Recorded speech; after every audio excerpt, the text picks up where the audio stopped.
This is the big one with a message for the nation. Of all the many calling programs in my country, if you want to talk popularity, it's 98.9 Win FM. Voices with Mr. Paul Ferguson. Calling on any topic you choose. He invites you to express your views, but you're not to call people's names, to slander or defame. But here's where the thing get controversial. Try telling him things really crucial. Even though you are armed with the fact, he tell you plain that he can't substantiate that.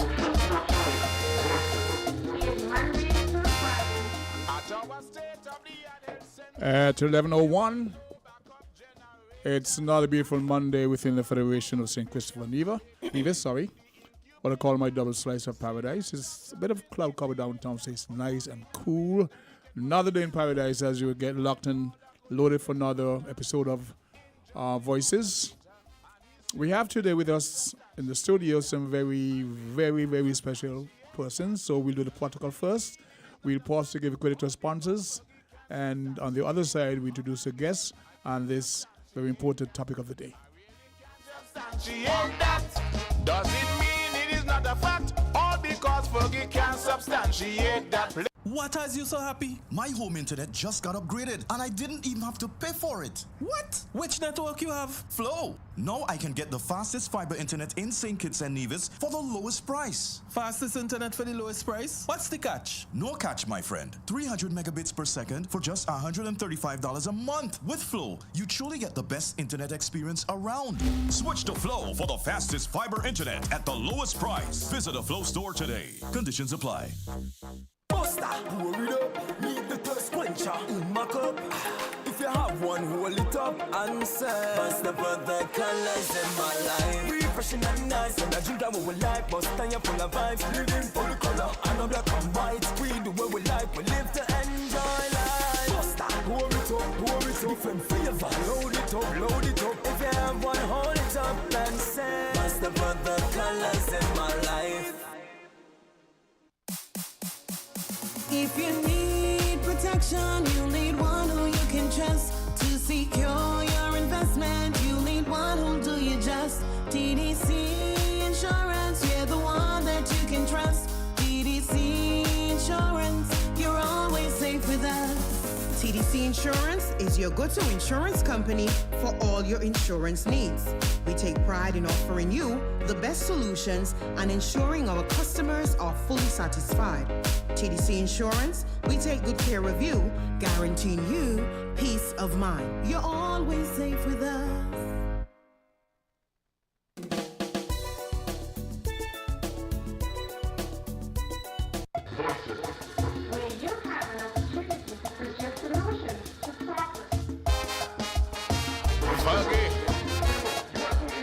This is the big one with a message. Okay, we're back. As we say good morning to our usual fan base. It's Brenda O'Neill up there, friend of the Federation. Rosemary Donald up in New York. And of course, Sister Henry, good morning. How you guys doing out there? We are ready for another presentation of Voices. And of course, you're logged on to Win FM 98.9. We have, as I mentioned before, some very important person in the studio. A guy, you've been here before, Mr. LaPlace. No stranger to Win FM. Dr. Laws, and yourself.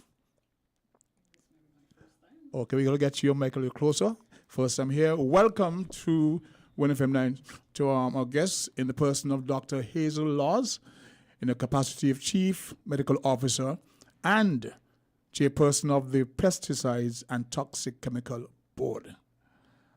Accompanying her, we have Ms. Janelle Kelly, Acting Director of the Department of Agriculture and Registrar of the Pesticides and Toxic Chemical Board. Lone male on the panel, Mr. Stuart LaPlace, Director of St. Kitts and Nevis Bureau of Standards and a member of the Pesticides and Toxic Chemical Board and a member of its technical committee. Welcome one and all to the studios of WinFM 98.9. We're here today to discuss the Hellenist pesticides and toxic chemical. With this is the board. We will start with, of course, Dr. Laws. everybody knows you. You're a very, very important person. I was telling Mr. LaPlace, you're also Calypsonian. Yep. And I'm looking for Calypsonian now for Legends 10, so we might sign you up. But why are we here today? Generally. All right, so good morning, everyone, and thank you, Mr. Hodge, for hosting us this morning. And we are here in observance of Pesticides Awareness Week, which we celebrate or observe annually. And so this year, the theme and the message that we want to promote is protect and preserve safe practices for a sustainable tomorrow.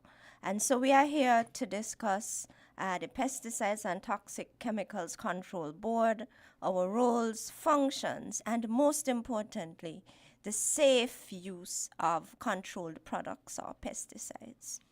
So if I may start with you, the question is, what is Pesticides and Toxic Chemical Control Board? It's PTCCB, and you are the CMO of that? Okay, and so the Pesticides and Toxic Chemicals Control Board consists of 12 members, and it was established in accordance with the Pesticides and Toxic Chemicals Act, Chapter 918 of St. Kitts and Nevis. So the board provides stewardship over the importation and overall management of controlled products and pesticides, toxic chemicals. When I say overall management, I speak to, or I'm referring to the importation, the storage, the proper use, disposal of these controlled products. And so the board provides stewardship of all of this within the Federation of St. Kitts and Nevis. You will actually cover the role that you play. All right. Let me look at disposal, because that has been, I would think, that the more problematic part of this issue. Mm-hmm. A lot of folks who are not trained in handling chemicals, there are always some labels on the canister or whatever about disposal. Have you had problems with that? I'll yield to Mr. LaPlace. Well, yes, and actually what we're looking at is a regional effort now to have a standardized labeling system for all pesticides. So we're in advanced stages of that on a regional level, and those standards should become available before the year is out. So one of the reasons, as you would have raised that question, we find different countries would streamline their products differently to more or less align with the quality standards in their country. Now, when they come to our country, sometimes persons may not be affair with some of the markings or the codes or the numbering in our system, and may store, dispose, or use incorrectly. Mm-hmm. So we are trying to streamline that effort by having a CARICOM standard to govern all of the labeling and the use and disposal instruction for CARICOM.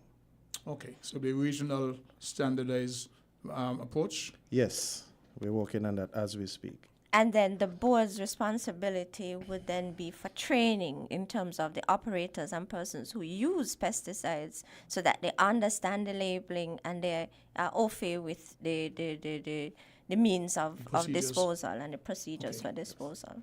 If I may refer to Ms. Kelly, and you're here in the capacity as you're the acting director of the Department of Agriculture and a registrar of pesticides and toxic. You got a big job.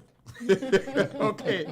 So, Ms. Kelly, explain the purpose or the process that must be followed to apply for registration of controlled products, pesticides. Good morning, and thank you for having me. So in terms of registering a product, the applicant would be asked to complete the registration application form, which has a number of questions that speaks to, of course, the name of the product, what the active ingredient is and its percentage, the manufacturer of the product, which is quite important, and a number of other areas, including, for example, first aid measures to be taken.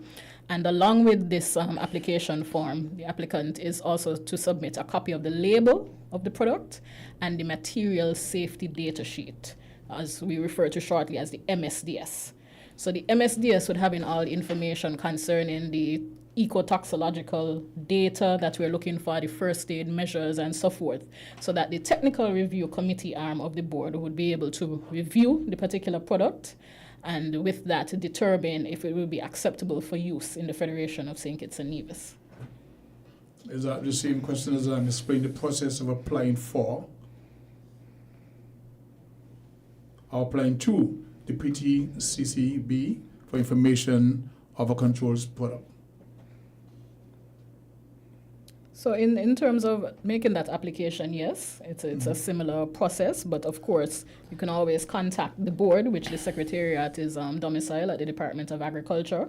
I serve as the registrar and secretary of the board. So persons from the general public who would want to know more about the board, you can ask questions of us. You can get the application forms to register a product, the application form for an import license in order to import the product. And of course, you'll hear a little bit later that we're working on a website so that the information is more universal and more accessible to persons. Can you give us an example of some of the more popular products that people would seek license for? So on the Pesticide and Toxic Chemicals Control Act, one can seek to register pesticides or toxic chemicals. So pesticides, of course, are more well known in terms of products like weedless, karate, and so forth that are used, for example, in the agriculture sector. Okay. And of course, there are other products like toxic chemicals, which we more or less cover the industrial chemicals. So those are chemicals that are used, for example, in public health, to use to spray for mosquitoes, for one example. Of course, if you want to do fumigation of a building, it would fall under the toxic chemicals category. Okay. Can I also add, Please. there are insecticides that are used in households, and we wanted to use this forum to just inform the public that you can't just import BOP or Flamingo. You really, these substances, the board has to grant the license for you to bring in these substances. I just used those two examples. These will be at the merchant level, the importers? Yes, however, there are some individual persons in households that may want to go online and bring it in through customs without getting a license to do so. And so I'm just bringing it to the public's attention that if at the household level you want to bring in, import a substance that's a controlled product, you would have to approach the board and get the license in order to bring it into the country. So John Public is totally ignorant of all this. How does it become aware? Forums of like the this? protocols? Yes, okay, beautiful. So I think I would just like to add, over the years, we've had a number of communication engagements with the public in terms of having radio programs. We would have had training and workshops and so forth. We try to meet regularly with the importers so that they know this information. But of course, Dr. Laws would have highlighted a very important aspect, which is the household level. Because what we would have noticed is that oftentimes persons would see something on the shelf in the supermarket, for example, and say, okay, this product is here, and so I want to bring it, for example, in my barrel and so forth. But we have to be very mindful, because while you might, for example, see the name BOP, we have to consider the concentration and percentage of the particular product. So for example, if BOP is registered at 30%, but you bring in a BOP at 60%, that is different. And so the technical review committee would be tasked with reviewing that product to determine if it could enter the country for use. So it means then that certain territories will have certain protocols about the percentage? That is correct. Yes. Okay. Yeah. Each country would regulate what they accept. Mr. LaPlace. So, what are some of the new initiatives that Pesticide Board are working on currently?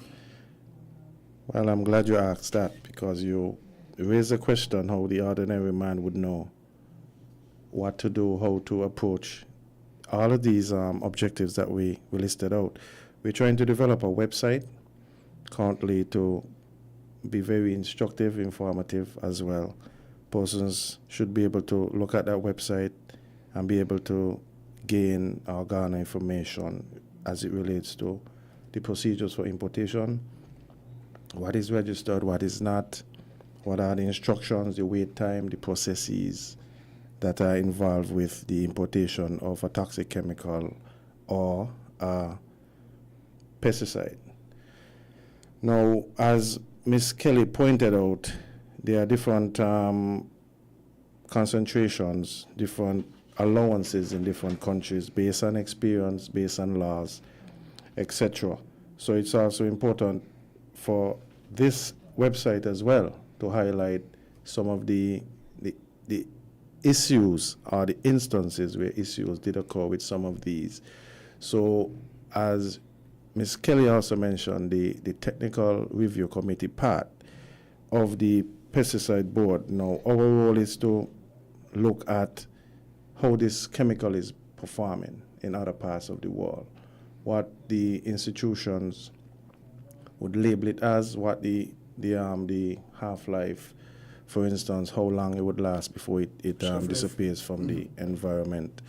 Okay. And it is very important that when you are, before you're making a purchase, that you are affair with what this chemical is, where does it stand or rack up in the world in terms of use, and instead of you now purchasing it, bringing it here, and then having an issue to access it.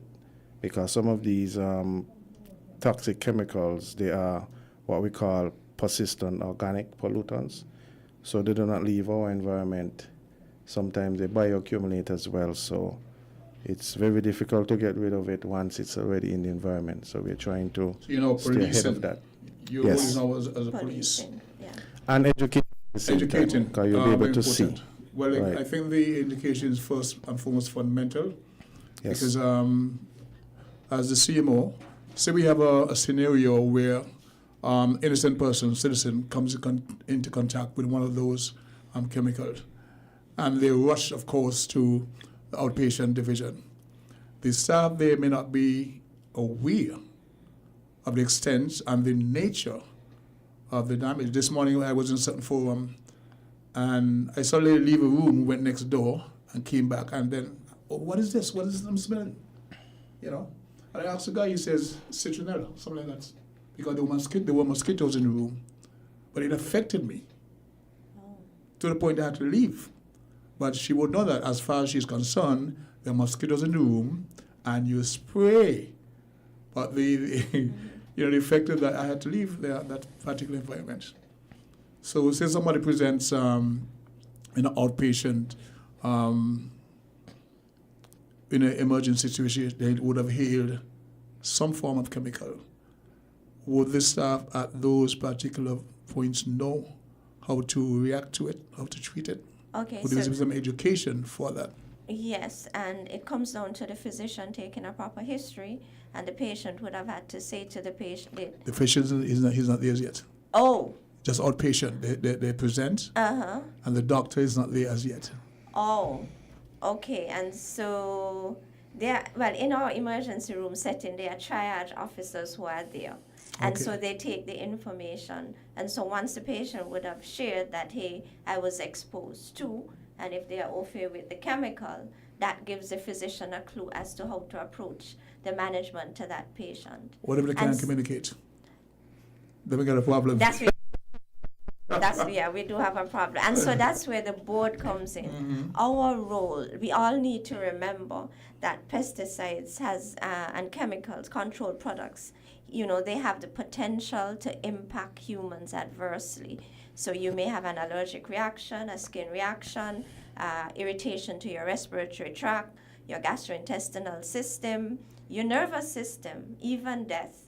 And so our role is to make sure, even at the control level, even before it's approved for importation, to do this level of assessment as to its impact on humans. So that's one level of control. have the control as to what can be imported. Or not. What is approved for What is approved importation. for, yes. And then those that are approved for importation, training of the operators, meaning the persons who are using the chemicals, to make sure you wear the proper personal protective gear and you met the proper measurement. So if you're using Caristo, a herbicide, you need to know how much to measure, proper measurements, mixing in the proper ideal environment, PPE. Protected protection, yes. and proper use, etc. So that's where training of the operators coming. And so it's along the continuum. And so our role is to try and prevent an individual reaching the emergency room with such complaints. Okay. Ideally. We're going to pause at this point to give some credit to sponsors. Jamster, take us downtown. And when we return, we'll continue the discussion. Then we can actually freebase. You understand? Just drop it here and there. Because there are things that just come off the top of your head that we want to share. Yeah. So when we return, we'll take it there. Found the South 98.9. The Rotary Club of Lyomega presents its 18th primary school spelling bee competition.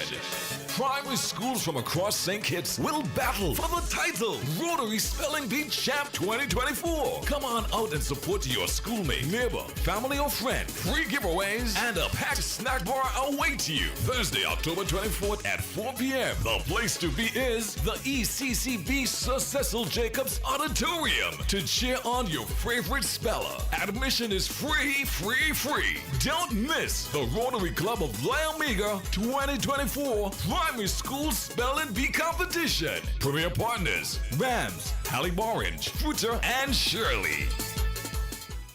What has you so happy? My home internet just got upgraded and I didn't even have to pay for it. What? Which network you have? Flow. Now I can get the fastest fiber internet in St. Kitts and Nevis for the lowest price. Fastest internet for the lowest price? What's the catch? No catch, my friend. 300 megabits per second for just $135 a month. With Flow, you truly get the best internet experience around. Switch to Flow for the fastest fiber internet at the lowest price. Visit a Flow store today. Conditions apply. TDC Financial Services. We're here for you to help you make your dreams come true. Whether your needs are big or small, we'll support you with them all. TDC Financial Services. We are strong. TDC Financial Services. This is where you belong. TDC Financial Services, where money is made easy.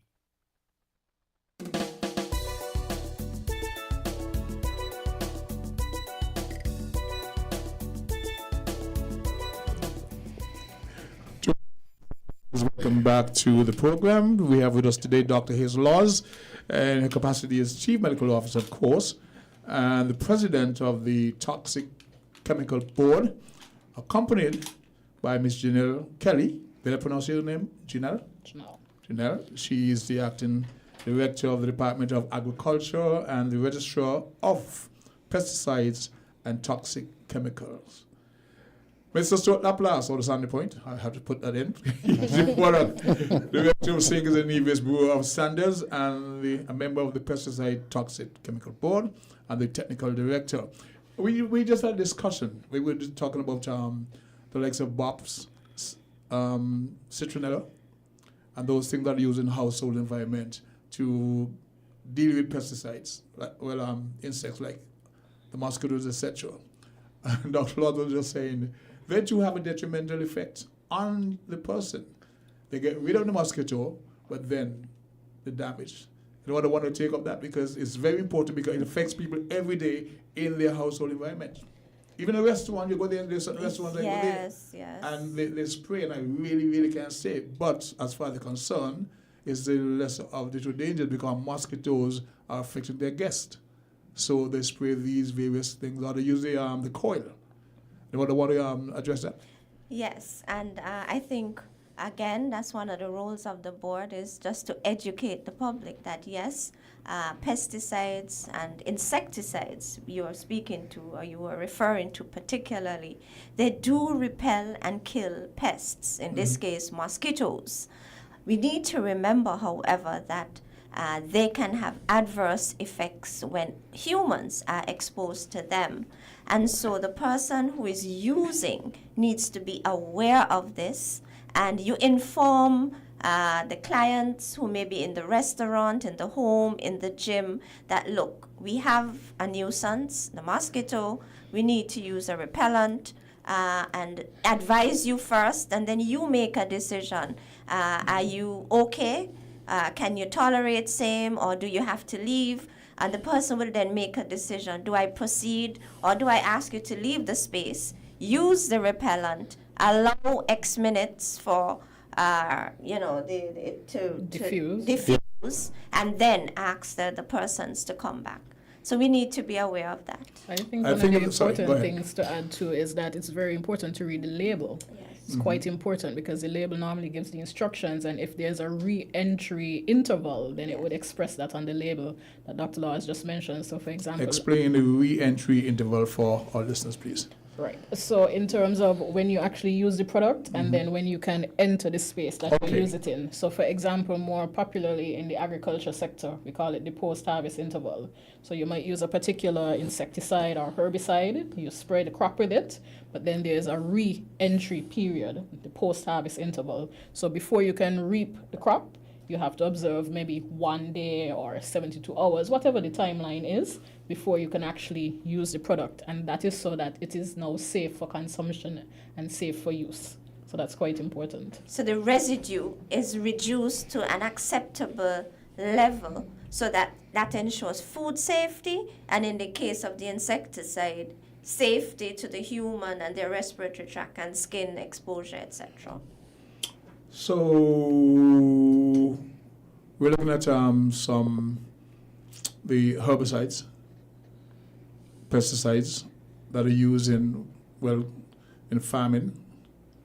We frowned upon that, but it's part of the modern procedure.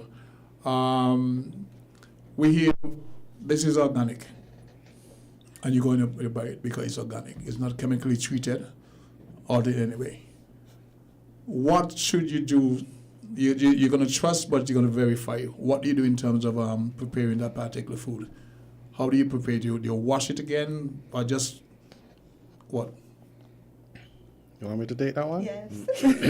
And then I'll come in. Well, first of all, once any pesticides or any anthropogenic involvement in terms of preparing the crop is no longer defined as organic. That's the first thing. So even though your spray and your wash cannot be considered organic, it can be considered safe to eat from the verification after the trust that the due diligence in terms of the re-entry period has been observed. But in terms of defining it as organic, that is a totally different matter altogether. Okay. Do you have any mechanism in place, say from the Department of Agriculture, to determine for the public which is actually organic or not? Because I can present, well, this is organic just to get the sale, but it's really not. Do we have any control mechanism that monitors that for the public?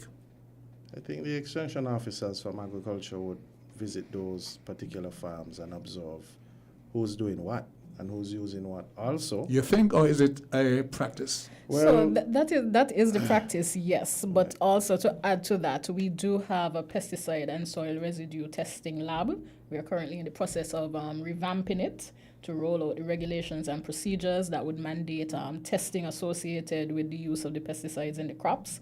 And of course, we work closely with the Bureau of Standards, who also do testing and just got some wonderful new equipment that would help in this particular area. Sounds good. Yes. Because health is the fundamental issue overall, even from importing the chemicals to make sure they're properly managed and applied in the right way. It's a whole safety issue. And export as well. Export. What about importing? Because we know sometimes certain boats would bring food from a certain island. Yeah, we are preparing to monitor that. Mm-hmm. As Ms. Kelly pointed out, we just got some high-tech equipment to do that. But also, we have to take into account the cottage farmers who are trying to send produce out. So those two have to be verified to be pesticide free before they can move. Like you're on the ball. Trying to be. And the education for all this is very important. I hope you guys can come back again. You only gave me our one, you know. Well, we don't feel it well so far. You know, so anything you want to add, you know, anyone you want to take on any particular angle on this, please. I wanted to just add that another role and function of the board is to inspect and approve premises that are to be used for the storage of controlled products and used by pest control operators. And so a pest control operator, a new one, would, you know, apply to the board, and, you know, the premises would have to be inspected, etc., to make sure that what will be in place for storage and use of these controlled products are suitable. Will there be any signings that will approve for? So you have inspected and passed the building. Will there be a sign that says this has been approved for the storage of XYZ? I'll ask Ms. Kelly I'll yield to her.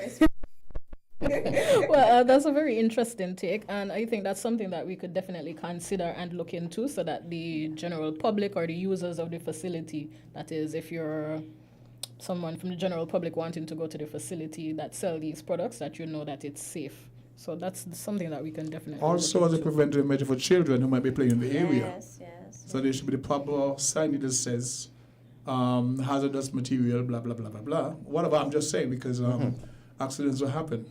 That is quite important, and highlighting the signage, because of course we would want to have more visual communication around the country in the near future, because as you mentioned, you know, when you use pesticides or chemicals in the region of children or pets, you have to be very careful, because it could affect them a bit more, because they're more vulnerable in some instances, or persons who are vulnerable, such as the elderly or pregnant persons. So we have to be very careful and judicious in our use of these products. 662, sorry. But I think, you know, the exposure to children is taken into consideration when you inspect. Am I right? Yes. Yes. So when the inspection is done, that's also a serious consideration. Children usually around in this vicinity, etc. So that's something that is considered during the inspection process. 662-0989. If anyone wants to be part of this discussion, and 466-0989, the lines are now open.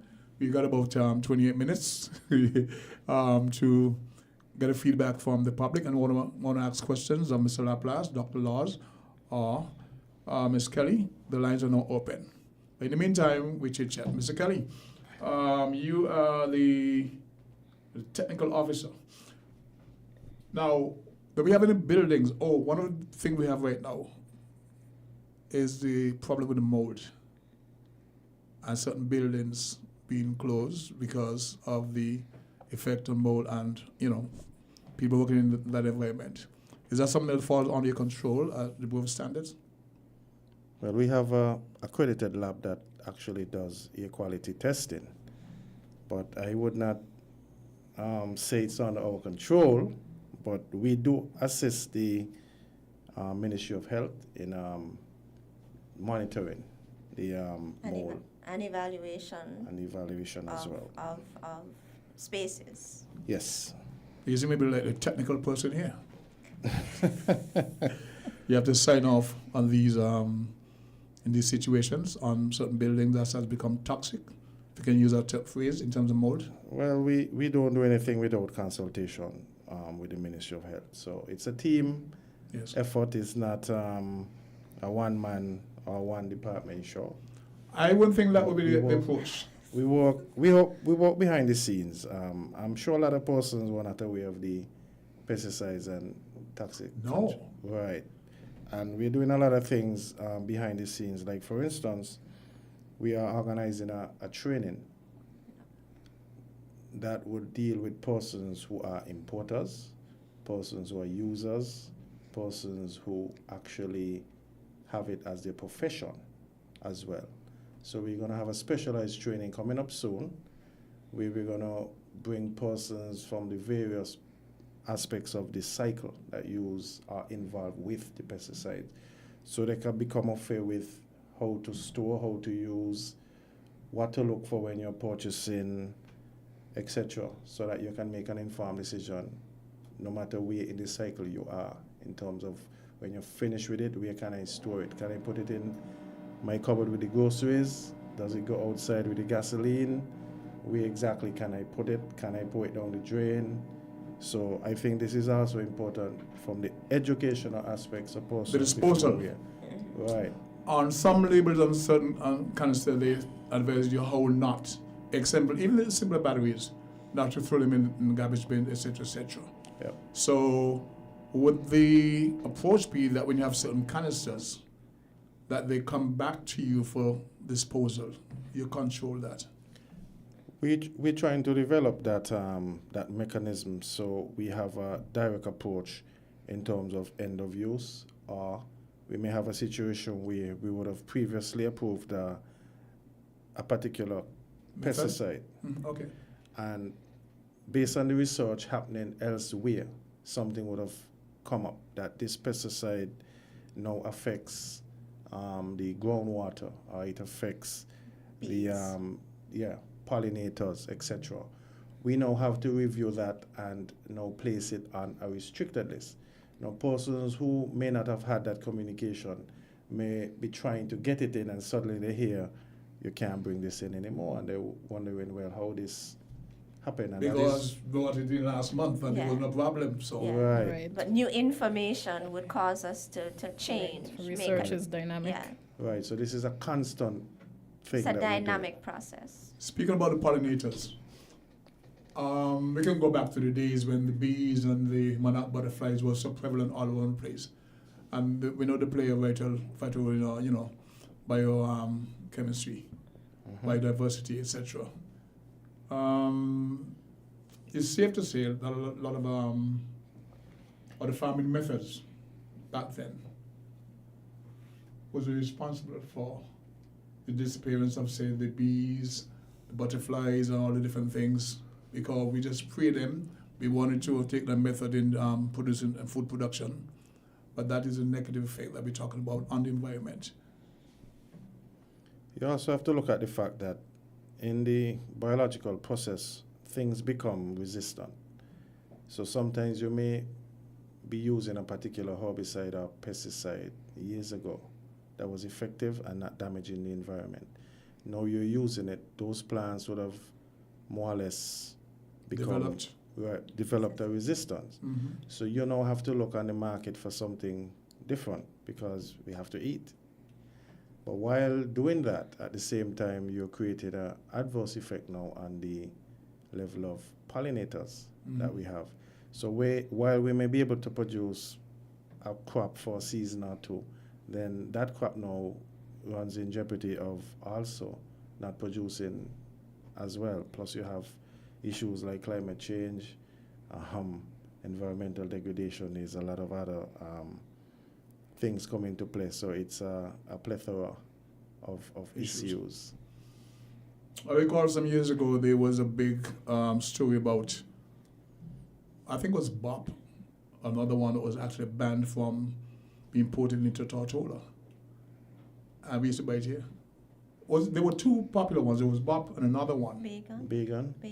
One of those were banned from being imported into Tortola. Right, and you have to remember that Tortola is a British overseas territory. So when something is banned in mainland, standards of UK and United Kingdom, they would have to follow. Right, but I think in the situation or instance with Tortola, I think if I recall correctly, the apartment building had been fumigated, but that was not notified to the users of the apartment, and so they were affected by that. So it's always important to have that kind of information in terms of signage and the re-entry period, so that we have less instances of that and try to mitigate those scenarios as much as possible. So you actually offer with that story. How was that communicated to you? I think we got it via the regional news, but I'm glad you mentioned that, because we have what's called the CGPC, It's the coordinating group of pesticide control boards that work within the region. And so this is the regional body under CARICOM that advises on pesticide matters. And so, of course, we are a part of that group, and we liaise with them. We share or exchange information in terms of data and so forth, and would be able to get some relevant information from them to help us make decisions, not just nationally, but for the region as well. You cannot answer the question. And I wanted to add that I think that body really sets the stage and determines the theme for the observance of Pesticide Let me ask Awareness it Week. for the purpose of our listeners, right? The question is, are there any regional partnerships with the pesticide board?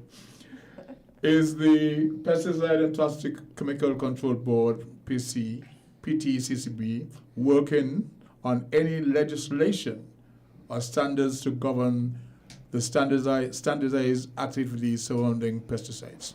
So as mentioned, CGPC is one of the groups that the board would be a part of on the regional level. And so, as mentioned, from that body, we're able to exchange scientific information and data. Our technical review team is able to access relevant information and access to experts who may be an expert in a particular area, for example, toxicology, so that we work together as a region and not just in a silo. Besides that, of course, there's CARICOM that we report under.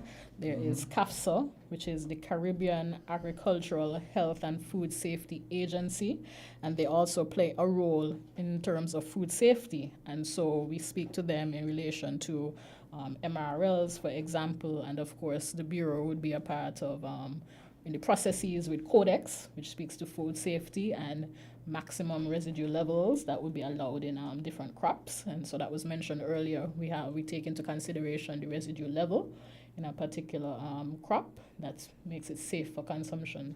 Okay. And one of you can take this. Go ahead, sir. We also, one of our partners is also the Basel Convention, Rotterdam Convention, Regional Center in Trinidad and Tobago. They are also the focal point for the Stockholm Convention. So their role is basically to develop projects to have all of the territories conform to the conventions or implement the conventions in their country. So when I spoke about training earlier, that training for the use of pesticide storage, etc., would be facilitated from the BCRC out of Trinidad. And they also, in terms of standards, notice you asked about standards, they are the ones who are funding the development of the standards to label the pesticides here in CARICOM as well. Okay. As I was about to say, any one of you can take this question. Why is it important to read the labels on pesticides before using the product? Anyone can take it. It's a simple, answer question, but you guys been here with that technical expertise. The first thing out of the gate, we have an SRNO that speaks to all the labels being in the native language, which in our case it is English. Because SRNO I know folks have gone and bought items in a totally different language. Even electronics, you have no idea because it's in this language or that language, and you just, okay, go ahead and you guess your way through it. So it's important. Well, we are enforcing that now. We just got the legislation signed not too long ago. So we will be enforcing that. So that speaks to everything that has a label on it. So there's specific measures if you have to bring it as a special order. For instance, it cannot be displayed in the place of business. But you as a person who would have placed a special order can go and get it directly from that individual, maybe from the back or storage, but it should not be on the floor for you as a non-foreign language speaking individual to access, simply because the language of instruction must be clear. Mm-hmm. So if there is an allergen in there that you may be allergic to cinnamon, let's say we're talking about a food product, it's not listed.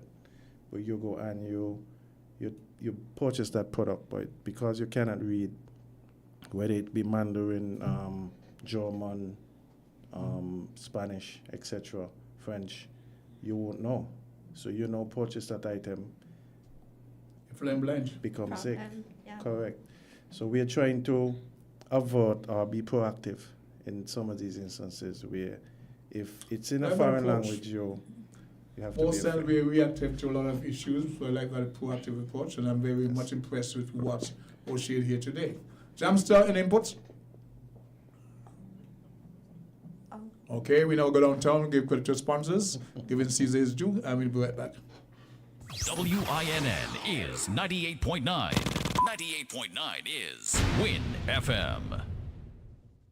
What has you so happy? My home internet just got upgraded and I didn't even have to pay for it. What? Which network you have? Flow. Now I can get the fastest fiber internet in St. Kitts and Nevis for the lowest price. Fastest internet for the lowest price? What's the catch? No catch, my friend. 300 megabits per second for just $135 a month. With Flow, you truly get the best internet experience around. Switch to Flow for the fastest fiber internet at the lowest price. Visit a Flow store today. Conditions apply.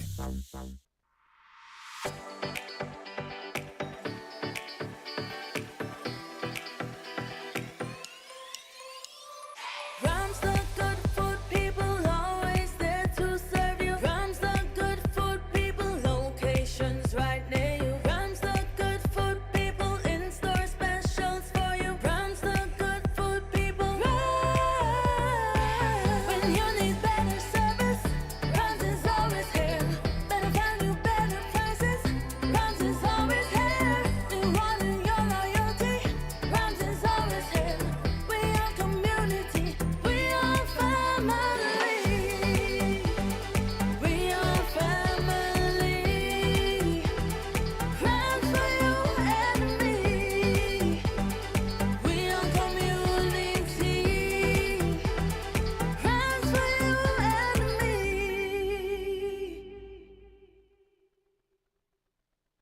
Chip, chip, chip. We wanna get chip, chip, chip. Give your little smartie the perfect smart start for their future with CHIP, the child investment plan from TDC Financial Services. Invest in your child's next step, and we know what's next is always changing. Chip, chip, chip. We wanna get chip, chip, chip. CHIP is a long-term plan with no minimum deposit, no monthly commitment, and you're guaranteed a special high interest rate per annum. I want chip. I want chip too. Visit TDC Financial Services today and get CHIP, the child investment plan, providing the best head start for every child. Chip, chip, chip. We wanna get chip, chip, chip.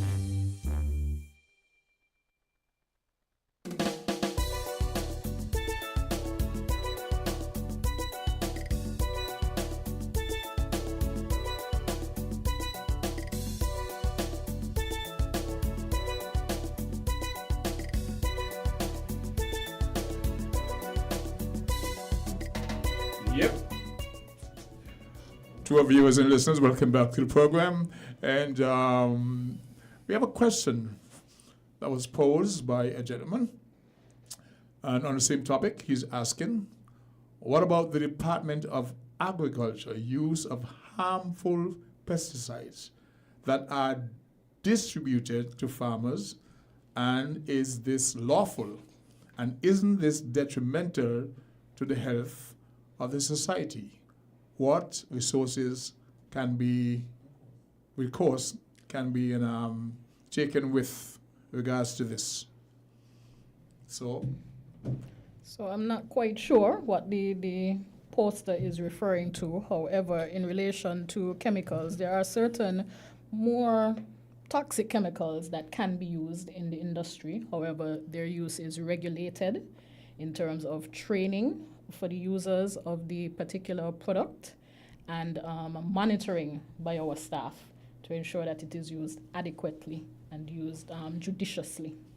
the premises, and I'll read the question, what about the department, this is the actual accusation, of agriculture use of harmful pesticides that are distributed to farmers, and is this lawful? That's his position. So, in your capacity of Director of the Department of Agriculture, are you, based on what he said, deliberately distributing harmful chemicals, pesticides to farmers? All chemicals that are used at the department and sold or distributed have been approved for use in the Federation of St. Kitts and Nevis. So that is the first point. This is what I wanted to get clarified. That is the first point. And as I mentioned, if the products are being used, sold, or distributed, they've sought approval, so they're approved for use. And then we monitor the judicious use. And some of the products that are regarded as more harmful, let's say, we take particular interest to monitoring how they're used, and we restrict the use of the product. We have standards. Yeah, I would like to echo those sentiments. You cannot have a chemical being sold from the DOA without it first being approved through the pesticide board. So if something is being used here that may be deemed to be harmful or dangerous, it would not have come through the proper channels. Okay. I wanted to clarify because this gentleman is making the claim that you actually distribute to the farmers chemicals that are harmful. He's asking about what recourse he may have. We were just talking about how we not being a litigious society, but he's asking what can he do about it? All chemicals are harmful. That is why we have the board in the first place, to make sure that who gets it, who uses it, how you store it, all of that comes into play because they are dangerous. Okay. And the judicious use comes down to the labels and the instructions from the manufacturers and making sure the users are trained. Okay, training first. Trained to follow the instructions. And that minimizes the harm to the user and the public health and the environment, wildlife, etc. Yep. I think you hinted to one of you that there are many more educational programs on this topic. So what's the general forum? Well, currently we would have had a few of the members of the board itself undergo some regional training, because what we intend to do is have ongoing training, because you would appreciate persons would be coming into this field brand new with an interest of starting a business. So we would like to have those persons properly trained before they could, acquire the license to operate, for instance. So even though it may be a business, you could be a very dangerous businessman if you do not, understand what you're getting into. You have the knowledge. Correct. And that is why we think it's very important for this particular field that you are aware that there are rules, protocols that has to be followed, and it can be very dangerous, not just for you and your clients, but the environment as a whole. Okay, we got about. I have a couple questions. Shoot, Jamston, go ahead. My first question is in reference to glyphosate, which they sell as Roundup, right? And there was a guy. Glyphosate, yeah. I knew I had the end part wrong, but anyway, there was a guy that sued Monsanto, which got bought out by Bayer, as you know, the big German conglomerate. So it's now this guy sued Monsanto, and I think during the period when he sued, Bayer bought Monsanto. So now he basically won. I'm wondering if cases like that, if the agriculture department, you guys know about these cases, and are these things taken into consideration as far as possible revisions of what pesticides are allowed, disallowed? That's one question. The second question is, I remember asking the Water Services Department lady this one time. This question is for you now. The National Bureau of Standards. I remember this lady saying that I asked about, water testing, for example, from the aquifer, over there in Needsmust, and she talked about the fact that the natural filtration of the soil would sort of mitigate against a lot of things getting down into the aquifer. But I am wondering, doesn't runoff from farms and so into the aquifer, I mean, don't these chemicals get down into the water? And if they do you guys test the water to see what the levels are like? Also, that also applies to runoff into the sea, affecting things like marine life. Yes, all of that. So, hope I didn't bring.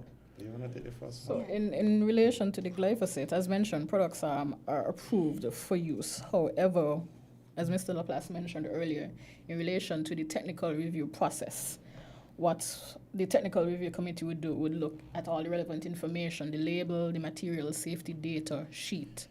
In addition to that, we have the regional hub and network that we're also able to share and exchange information on and take, in some cases, a regional position or a national position on a particular product.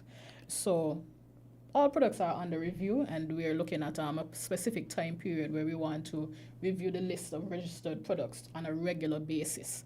And so all products would be subject to that review. In particular, the glyphosate, for example, it's been talked about a lot internationally and regionally to some extent. And while we're looking at alternatives such as biopesticides that are more safe, or using alternative procedures such as the integrated pest management method, where you look at more using biological control, for example, a predator insect for another insect, and chemicals are the last use. It's an education process in terms of the stakeholders in using that particular process and coming away from using the pesticides, because the reality of the matter is you're looking for a quick knockdown so that you get the crop and you reap it and you move on. However, we have to balance the need for the use of the particular chemicals with the health and safety of individuals and environmental concerns as well. Okay, thank you. And in relation to your question about the water, yes, our soils are very easy in terms of percolation for minerals to go deep. Now, all of our aquifers are not at the same depth based on, the elevation. And in addition to that, remember, it came up that we just got some new equipment, specifically a gas chromatograph mass spec. Now, the purpose of that device is for us to look at pesticide and the residues in terms of overall.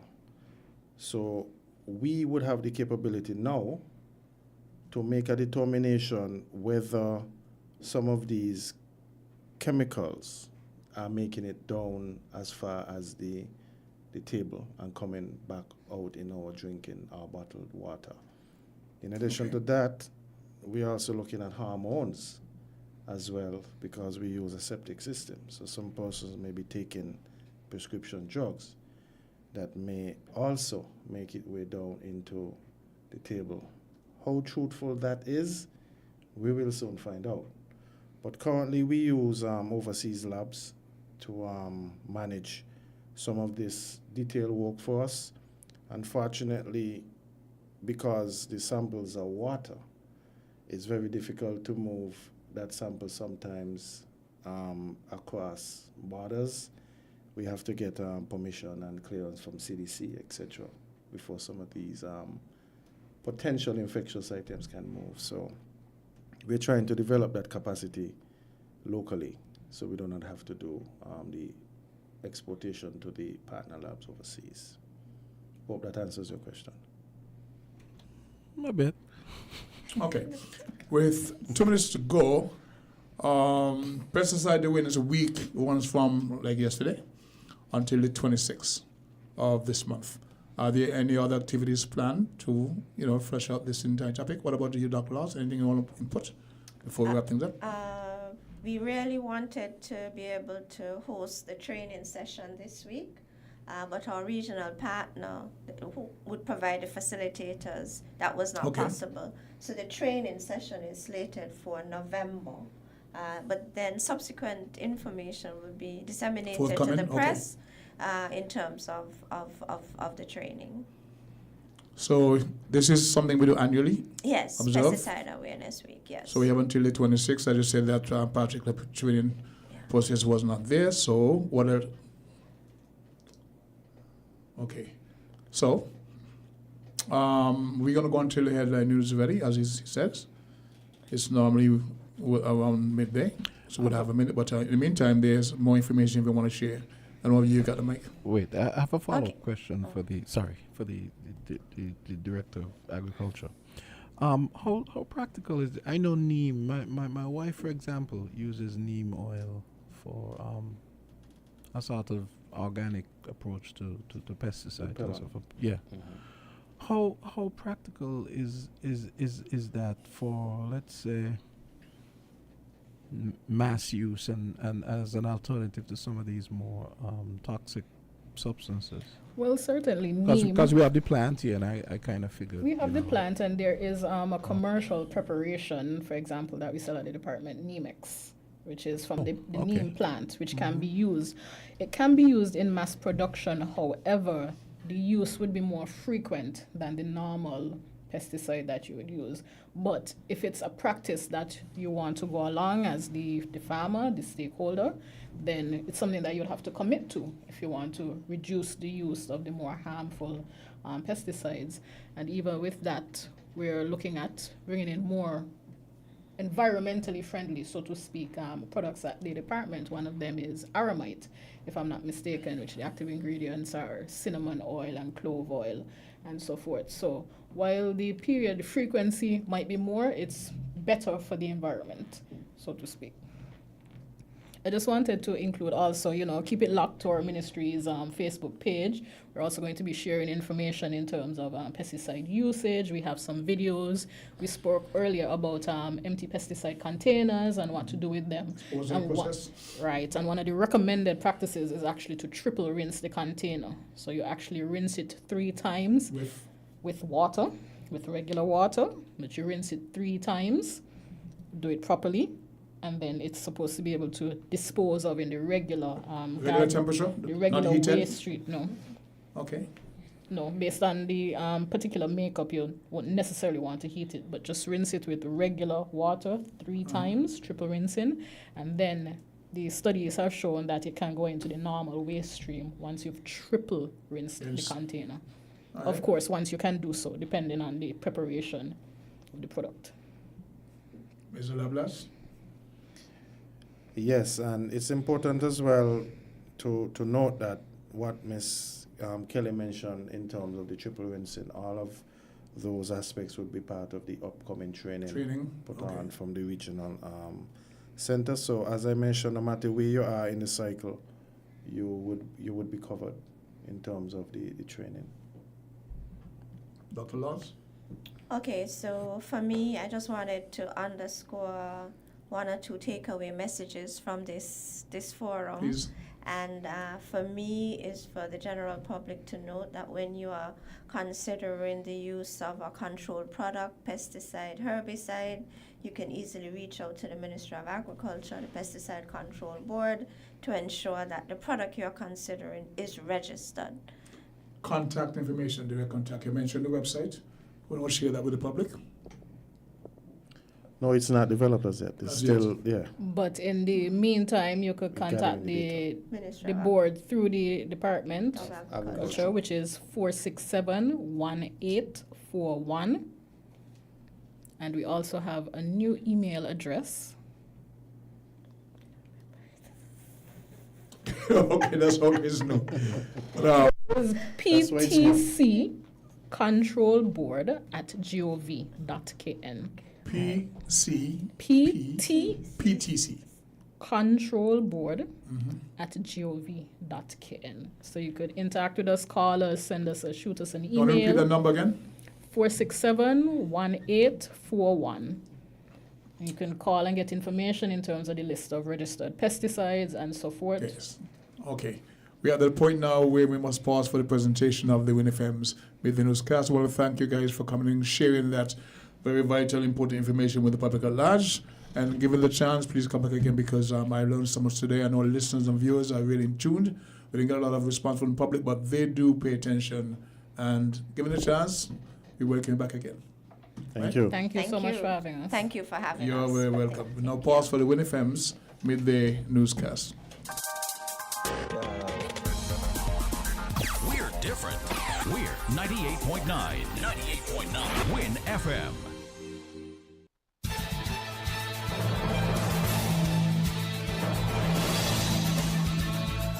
We now bring you the Win FM News. The Win FM News is brought to you by Carrie Brewery, SL Hoxfords and Company Limited, Rams Trading, The Cable, and TDC.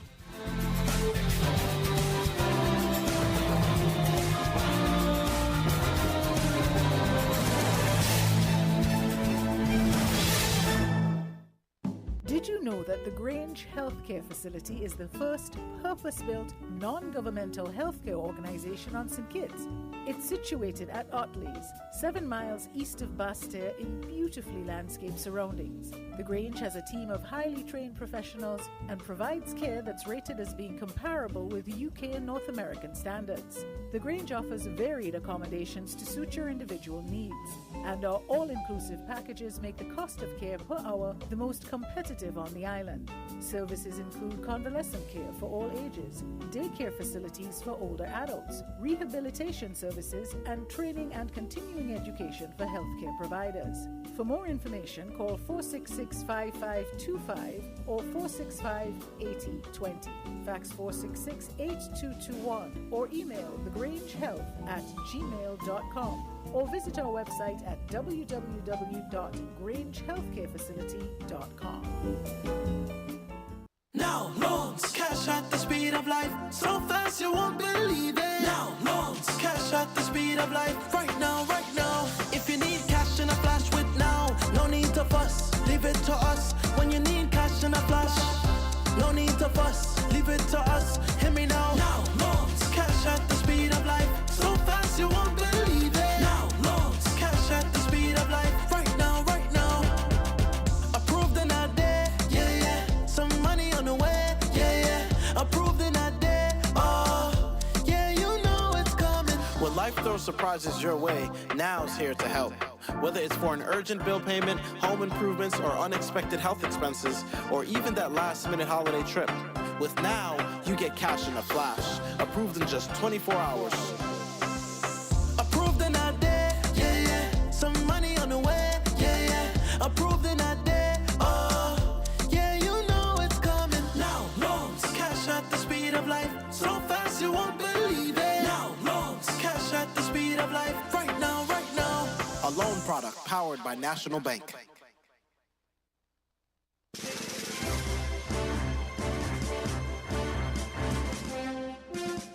We now bring you the headline news. The headline news is brought to you by Caribbean Alliance, The Grange, National Bank, and Caribbean Brewery.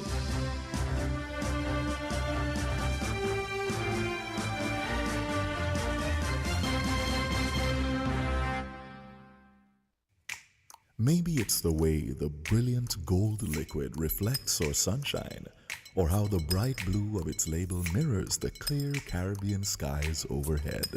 Maybe it's the fresh, crisp taste of this beastly cold beer on a scorching hot day. Maybe it's even the way it brings us all together. But one thing is for sure, Carib is very much a part of who we are wherever we're from in the Caribbean. Carib, it's the way we play. Drink responsibly.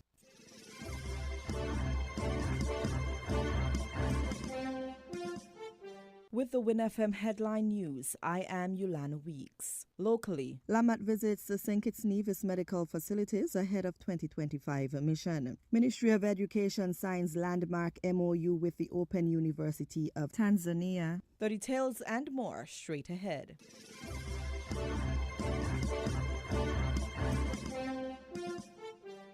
The police force has condemned remarks made by Dr. Timothy Harris, leader of the People's Labour Party, during a press conference last week in which he alleged that they had not been in contact with the family of Aziwal Niles Jones following his death.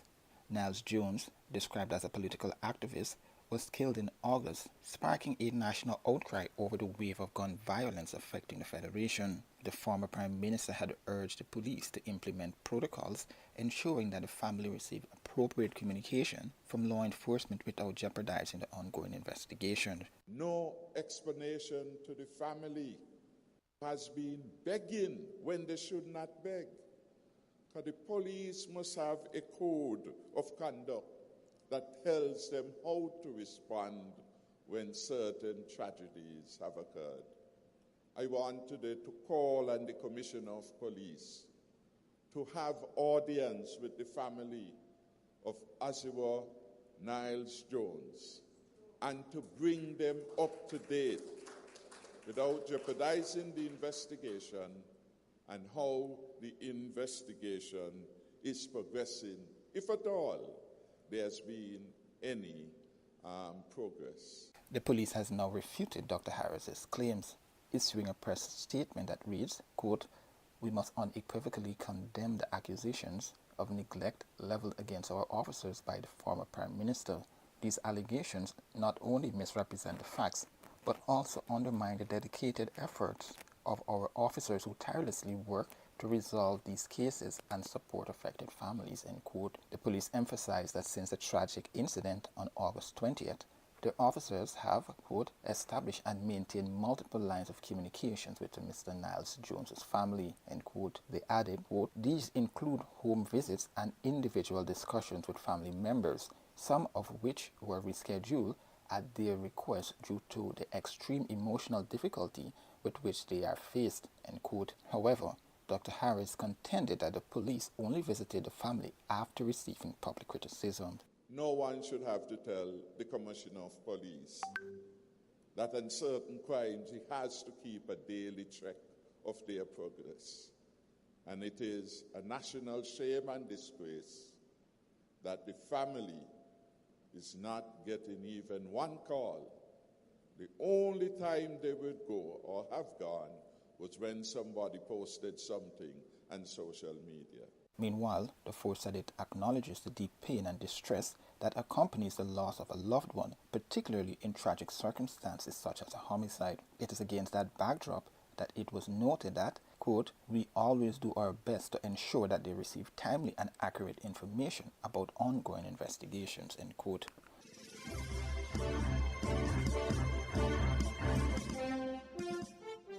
The Lesser Antilles Medical Assistance Team, LAMAT, is scheduled to be in the Federation from March 24 to April 4, 2025.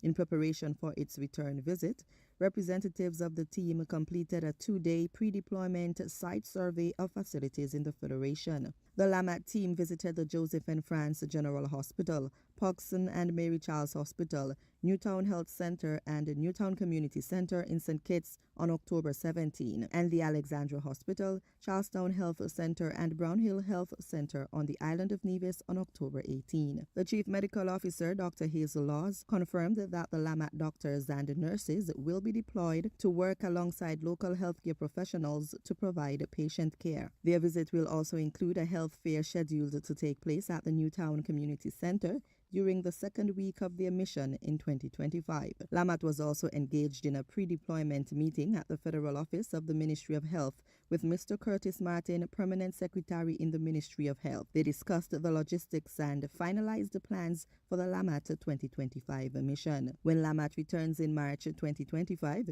it will be their second visit to the Federation. Their inaugural mission was on March 18, 2024. 43 U.S. Air Force active duty and reserve airmen were deployed and treated 97 patients in various areas of medicine.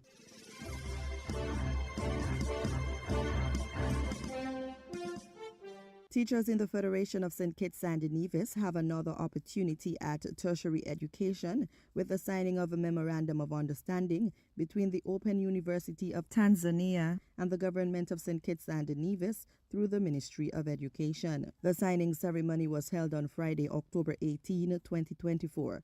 Dr. Jeffrey Hanley, Minister of Education, and Professor Eliphas Tozo-Bisanda, Vice Chancellor of the Open University of Tanzania, were the signatories. The partnership provides opportunities for teachers to earn bachelor's degrees in education at the Open University of Tanzania. In attendance at the signing ceremony were Lisa Pistana, Permanent Secretary in the Ministry of Education, Mrs. Carla Diamond, Chief of Education Planning, Ms. Dorothy Warner, Secretary General of St. Kitts and Nevis National Commission for UNESCO, and Dr. David Doyle, Ambassador of St. Kitts and Nevis to UNESCO. The Open University of Tanzania website confirms that the institution offers its certificate, diploma, degree, and postgraduate courses through the open and distance learning system, which includes various means of communication such as face-to-face, broadcasting, telecasting, correspondence, seminars, e-learning, as well as a blended mode, which is a combination of two or more means of communication.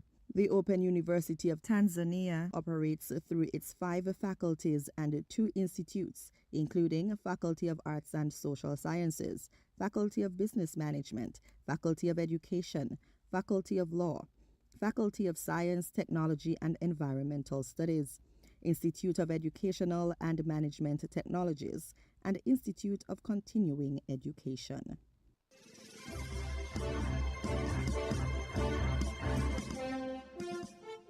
Regionally, a dire situation involving Siamese or conjoined twins. Now, their mother is desperately seeking medical help. Now, over the past 5 decades, there have been about 2 cases of conjoined twins locally.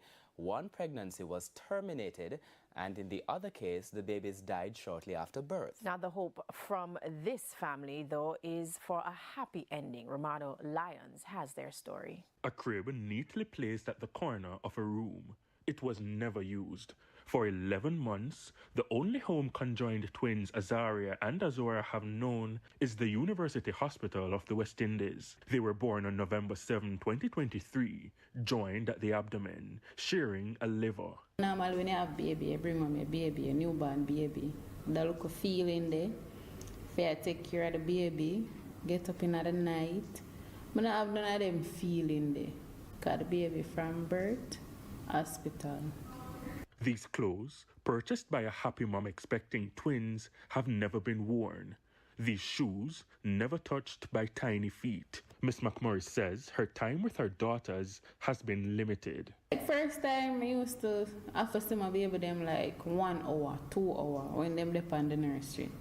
Like, oh, you feel get 1 and 2 hours for see your own child. And now, just to lay eyes on her children costs money. Just taxi fare, and we have to take like 2 vehicles for reach up at UWI hospital. So it's expensive. It's not cheap. She learned she was having twins that shared 1 placenta after an ultrasound. Another revealed that they were conjoined. Before the doctor broke the news, she knew something was off. While doing the ultrasound, like, it take a little time. Then I see the doctor stop, then him go call the next doctor, and the 2 of them I look on the screen, and them they attack. So in my head, I say, yo, what's something wrong? Afterwards, she was at the clinic every Monday for monitoring, exposed to all the possibilities.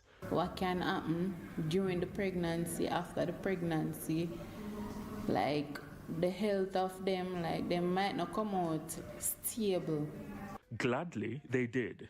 But there were many bumps along the way. She said doctors advised that they could be separated at 6 months old. Now, because of one of the twins' health, it was not possible. And at 9 months, there was another delay. Now, a few weeks from their first birthday, another opportunity. An opportunity that will cost the hopeful mother $4.5 million. Even know if I start from. So right now, me have to dip on the road. I look it, I want it, I beg. Her plea to Jamaica. Anybody who seen this, it no matter how small it is, me I beg on you, please. Help me and help my girls. Outside her home, she broke down in tears. And it's not the first time. Her family told me that many a night she's deep in burden. One of her cousins is trying to raise funds on social media. Right now, we're asking, we're pleading, we're begging the entire Jamaica for help to raise funds for her so they can do the surgery ASAP. We need the help, because it has been rough for the mother from birth until now. anyone who wants to assist, donations can be made to these accounts on screen. Ramarda Lyons, TVJ News.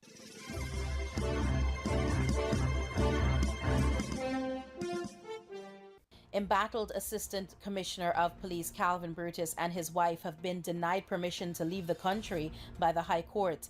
In making arguments against the request this morning, Deputy Solicitor General Shoshana Lal told Justice Gino Prasad that there are 240 pending charges against Mr. Brutus in relation to financial crimes, and the state, therefore, is against the request.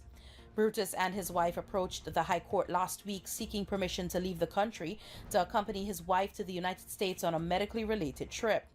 In denying the request, the judge noted the seriousness of the allegations of financial crimes against the Assistant Commissioner and also noted that he had not applied to the Permanent Secretary seeking permission to leave the country. Mr. Brutus is being represented by attorney Earl Daniels. 2 days ago, Brutus filed a separate matter against the government, the Attorney General, the Acting Police Commissioner, and the Police Service Commission over the investigations that have been ongoing against him in relation to allegations of financial crimes. That matter is still to come up in court. Brutus, in that application, is claiming a tainted investigation. In response to the court filing, Vice President Barra Jagdeo on Thursday said the government will not get involved in any cover-up of police corruption, adding that it will strongly fight against the court action filed by Brutus and make the court aware of the serious allegations that he is facing. The Assistant Police Commissioner proceeded on annual leave in July to make way for an investigation into financial improprieties claims that were made against him in relation to the Forces Credit Union. However, after the investigation was expanded following the receipt of information and documents from the Financial Intelligence Unit, Brutus was placed on administrative leave. The investigation has centered around millions of dollars that have been found in the accounts of Mr. Brutus and his immediate family. He has claimed that the money represents his savings over the years and wedding and holiday gifts from family and friends. The Special Organized Crime Unit recently announced that it has recommended dozens of charges be filed against the Assistant Commissioner, but is currently awaiting advice from the Director of Public Prosecutions. Minister of Home Affairs Robeson Ben refused to say whether he has confidence in the current leadership of the Guyana Police Force when questioned on the issue this morning by News Source. Mr. Ben said he has confidence in himself. I have sufficient confidence in myself in working to make a better ministry and better services of the ministry. When he was further pressed on the issue, he repeated himself and stated also that recent matters have engaged the attention of the press and have the attention of the judiciary. He said he will continue to work to improve the Ministry of Home Affairs and its agencies. There may be bumps and jumps and disappointments along the way, but it comes with the territory and it comes out of our historical and recent experiences. I would say otherwise that maybe you know Shakespeare a bit, that what Cassius said to a certain individual, that the fault is not in our stars, but in ourselves. And so we have to work on ourselves. Those words are taken from the Shakespeare novel Julius Caesar and captured the words spoken by the character named Cassius to one of the other characters named Brutus. Assistant Police Commissioner Calvin Brutus is currently facing an $800 million money laundering probe. He has been off the job since June as the investigation has been ongoing.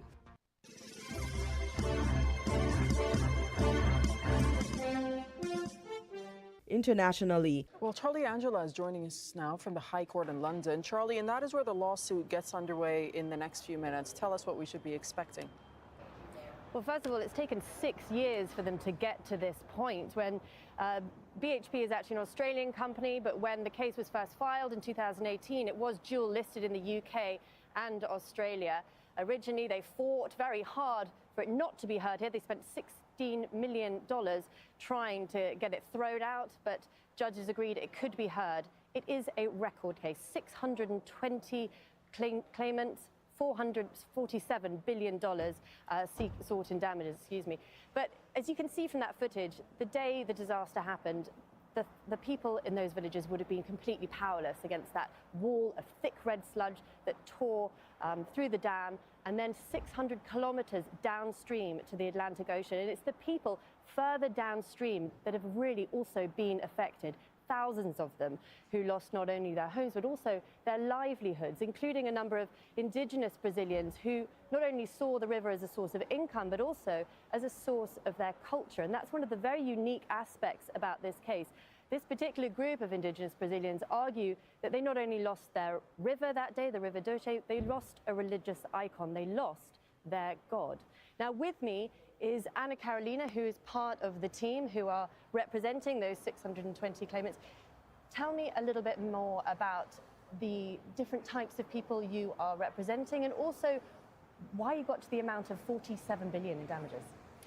We are representing 620,000 people. This is the largest ever case tried. So let's just run an analogy. It is as if the dam had collapsed in Scotland and the toxic mud would have flown until the Thames River. Of course, the extension of damages is a reflex of the extent of the tragedy. Through the course of the river, we have people that were affected because their houses were destroyed. Unfortunately, 19 people died. But you also have those that lost access to revenue, municipalities that forgone tax revenues, but also those that had their mental health and social lives affected by that. For instance, as you said, the Krenak population, indigenous population, represents also other indigenous tribes that lost access to the river that is so important for their cultural background. Now, finally, first day in court, tell me a little bit about what your team's strategy will be. This case, although it's tried in England, the legislation that we are using is Brazilian law.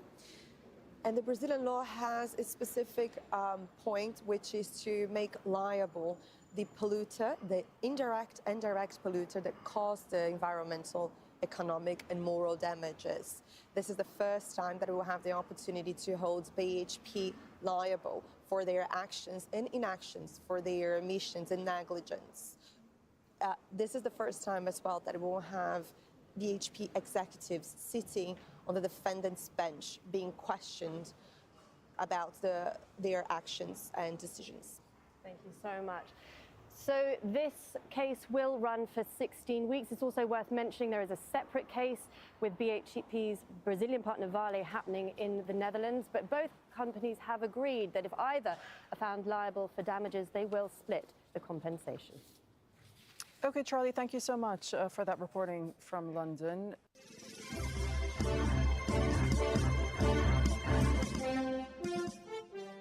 Next to Australia, where the Indigenous Senator Lydia Thorpe shouted anti-colonial slogans at King Charles after he delivered a speech to lawmakers and other dignitaries during a reception at Australia's Parliament.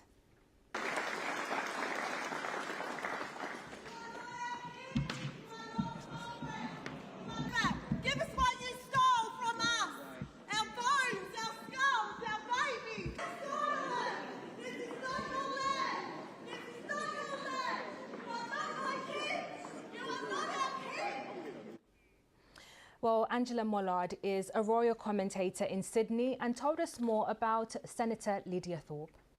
Lydia Slater is a renowned, controversial politician in Australia. She's been involved in multiple skirmishes and she fights, hard on behalf of Indigenous rights in this country. Whether or not she represents the thoughts and feelings of people on the street, I wouldn't say she does. She's renowned for this, as I say, behaviour. I think there'll be a lot of Australians that are very disappointed about this today because, of course, this was the day when our state and territory leaders were supposed to meet with the King and they haven't done that. So I think if you were to take the feeling on the street, people would be very disappointed by Senator Thorpe's behaviour.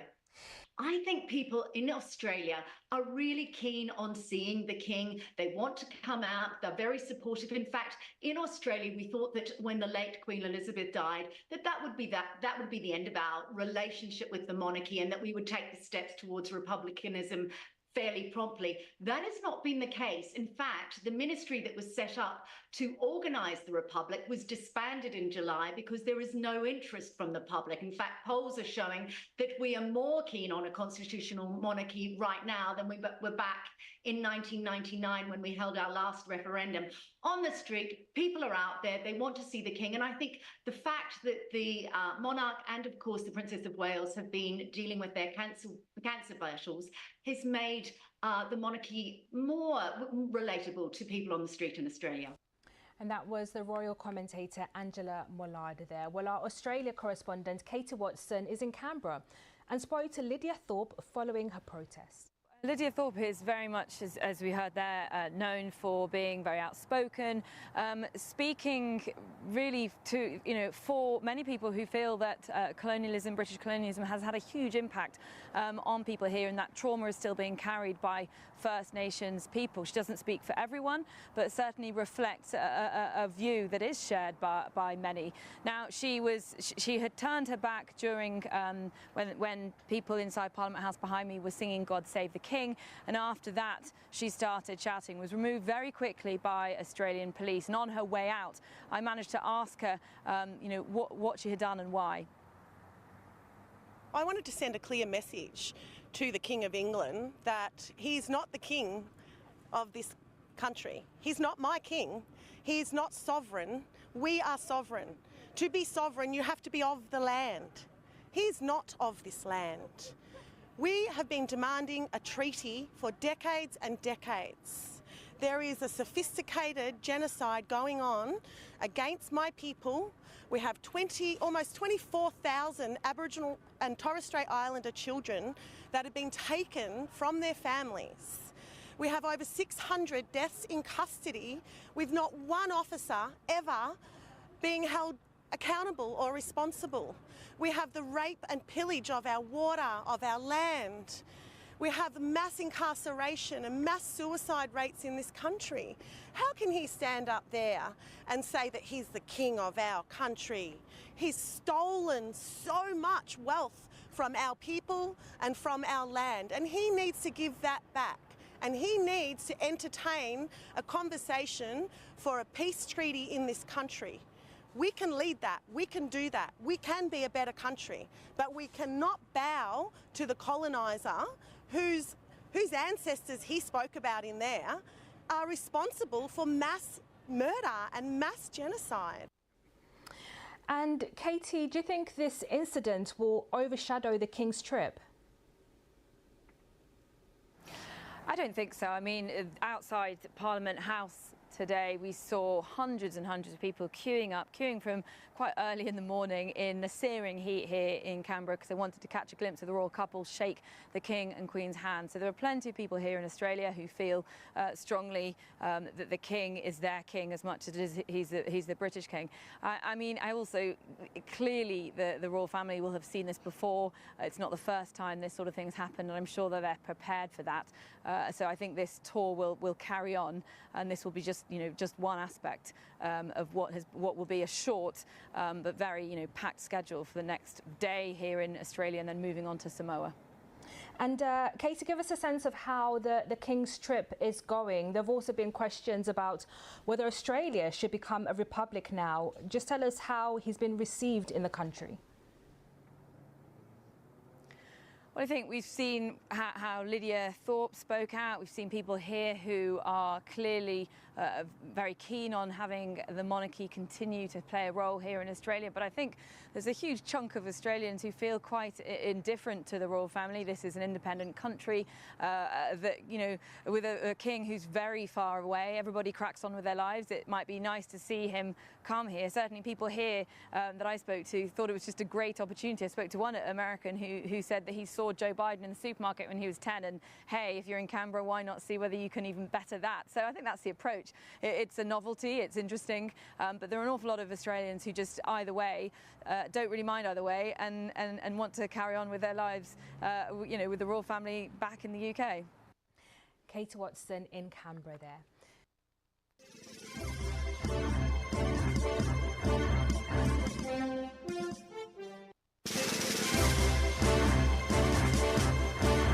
That was the WinFM Headline News. The Headline News is brought to you by Caribbean Alliance, The Grange, National Bank, and Carib Brewery.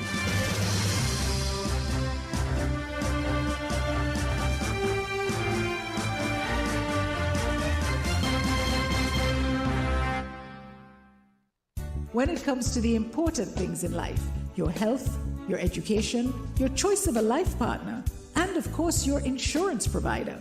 Only the best will do. Caribbean Alliance Insurance is the only insurance company in the Eastern Caribbean with an A excellent rating. We have a robust 3-tier reinsurance strategy that protects our policyholders from multiple catastrophes, even if they occur in quick succession. We spread our risks over 18 territories, ensuring minimal impact to individual territories when a disaster strikes. We provide an excellent claims experience. Claim settlement is usually between 24 to 48 hours. Our A excellent rating means that you are more secure with us. Contact us for motor, property, marine, public liability, employer's liability, and other policies. Delisle Walwyn, people you can trust. Local agent for Caribbean Alliance Insurance. Tomorrow secured. With over a century of perfection behind the Mackeson name, a smooth blend with perfect balance and richness. It's no wonder Mackeson Triple Stout has a legacy of perfection. Enjoyed the world over. Introducing our new look with the same great taste. Mackeson. All hail the king. Please drink responsibly. Now loans, cash at the speed of life, so fast you won't believe it. Now loans, cash at the speed of life, right now, right now. If you need cash in a flash with now, no need to fuss, leave it to us. When you need cash in a flash, no need to fuss, leave it to us. Hear me now. Now loans, cash at the speed of life, so fast you won't believe it. Now loans, cash at the speed of life, right now, right now. Approved in a day, yeah, yeah. Some money on the way, yeah, yeah. Approved in a day, oh, yeah, you know it's coming. When life throws surprises your way, Now's here to help.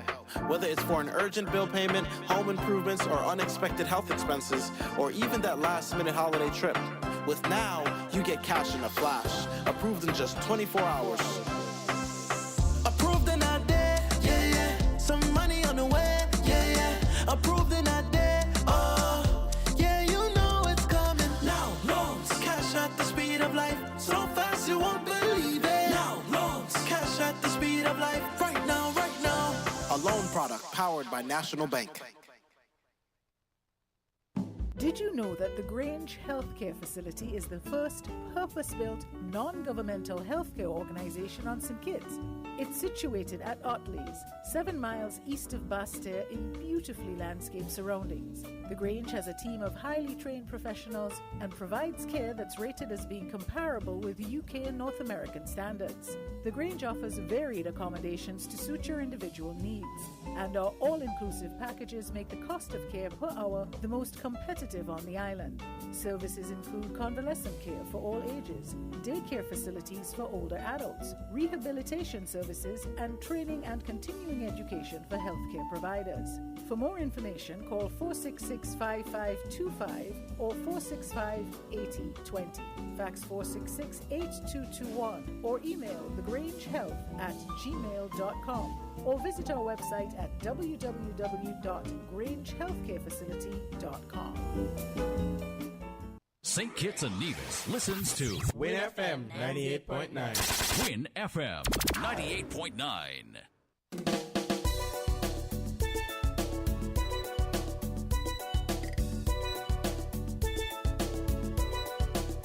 Here are your Horsford's Value Mart IGA specials, running October 17th through the 30th. Now, our Value Club Blue Tag specials. Essential Everyday Vinegar, just $13.99. Peter Pan Peanut Butter, $12.99. Minute Maid Punches are just $8.99 each. Banquet Chicken, Tenders and Nuggets, $24.99. Essential Everyday Cooking Oil Sprays, $9.99. Essential Everyday Croutons, just $6.99. And now, our very low weekly value deals. Essential Everyday Ketchup, $4.99. Essential Everyday Mayonnaise is just $19.99. Essential Everyday Applesauce Bowls, $11.99. General Mills Family Size Cereals, $16.99. IGA or Essential Everyday Iodized or Plain Salt, $4.79. Soft Soap Liquid Hand Soap, $6.79. $2.79. Shop smart, shop Value Mart. Sea listo y haga sus compras aquí en Value Mart. Double the cash back. Double the groceries. Double the savings. Only at Hortsford's Furniture and Appliances and Ashley Furniture Home Store. Happening now, when you make a higher purchase, you'll get double cash back coupons for double the free groceries. Are you serious? Shop for the furniture and appliances you need, and we'll help you fill your fridge and kitchen too. Nah, me. But that's not all. You'll also have a chance to win free groceries for a year or a 4-piece living room set that will transform your space into a cozy haven. Say what? Don't miss out on double the rewards and double the savings. Visit Hortsford's Furniture and Appliances or Ashley Furniture Home Store today and start your journey to a better home and a fuller kitchen. Terms and conditions apply. Visit any Hortsford's location for details. Double the deals, double the delight, double the cash back, double the groceries, double the savings. Only at Hortsford's Furniture and Appliances and Ashley Furniture Home Stores, happening now.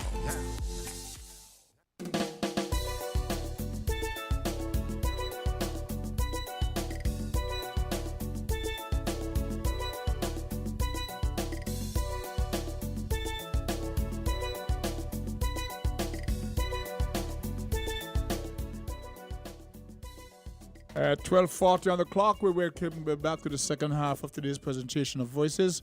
My name is Socrates, who know me by now. Here's what we want to start with a clip that was sent to me by a person who normally contributes to the program. I would have given me the jam, so we're going to play a bit of it and start the conversation there. You got it there? Okay, it's been loaded. Interesting development in terms of banning of prayer, silent prayer. So I want to play the clip and then we take it from there, but the lines are open for discussion. Let's give it a chance to get this out there and then we'll take calls on that topic or not. Right.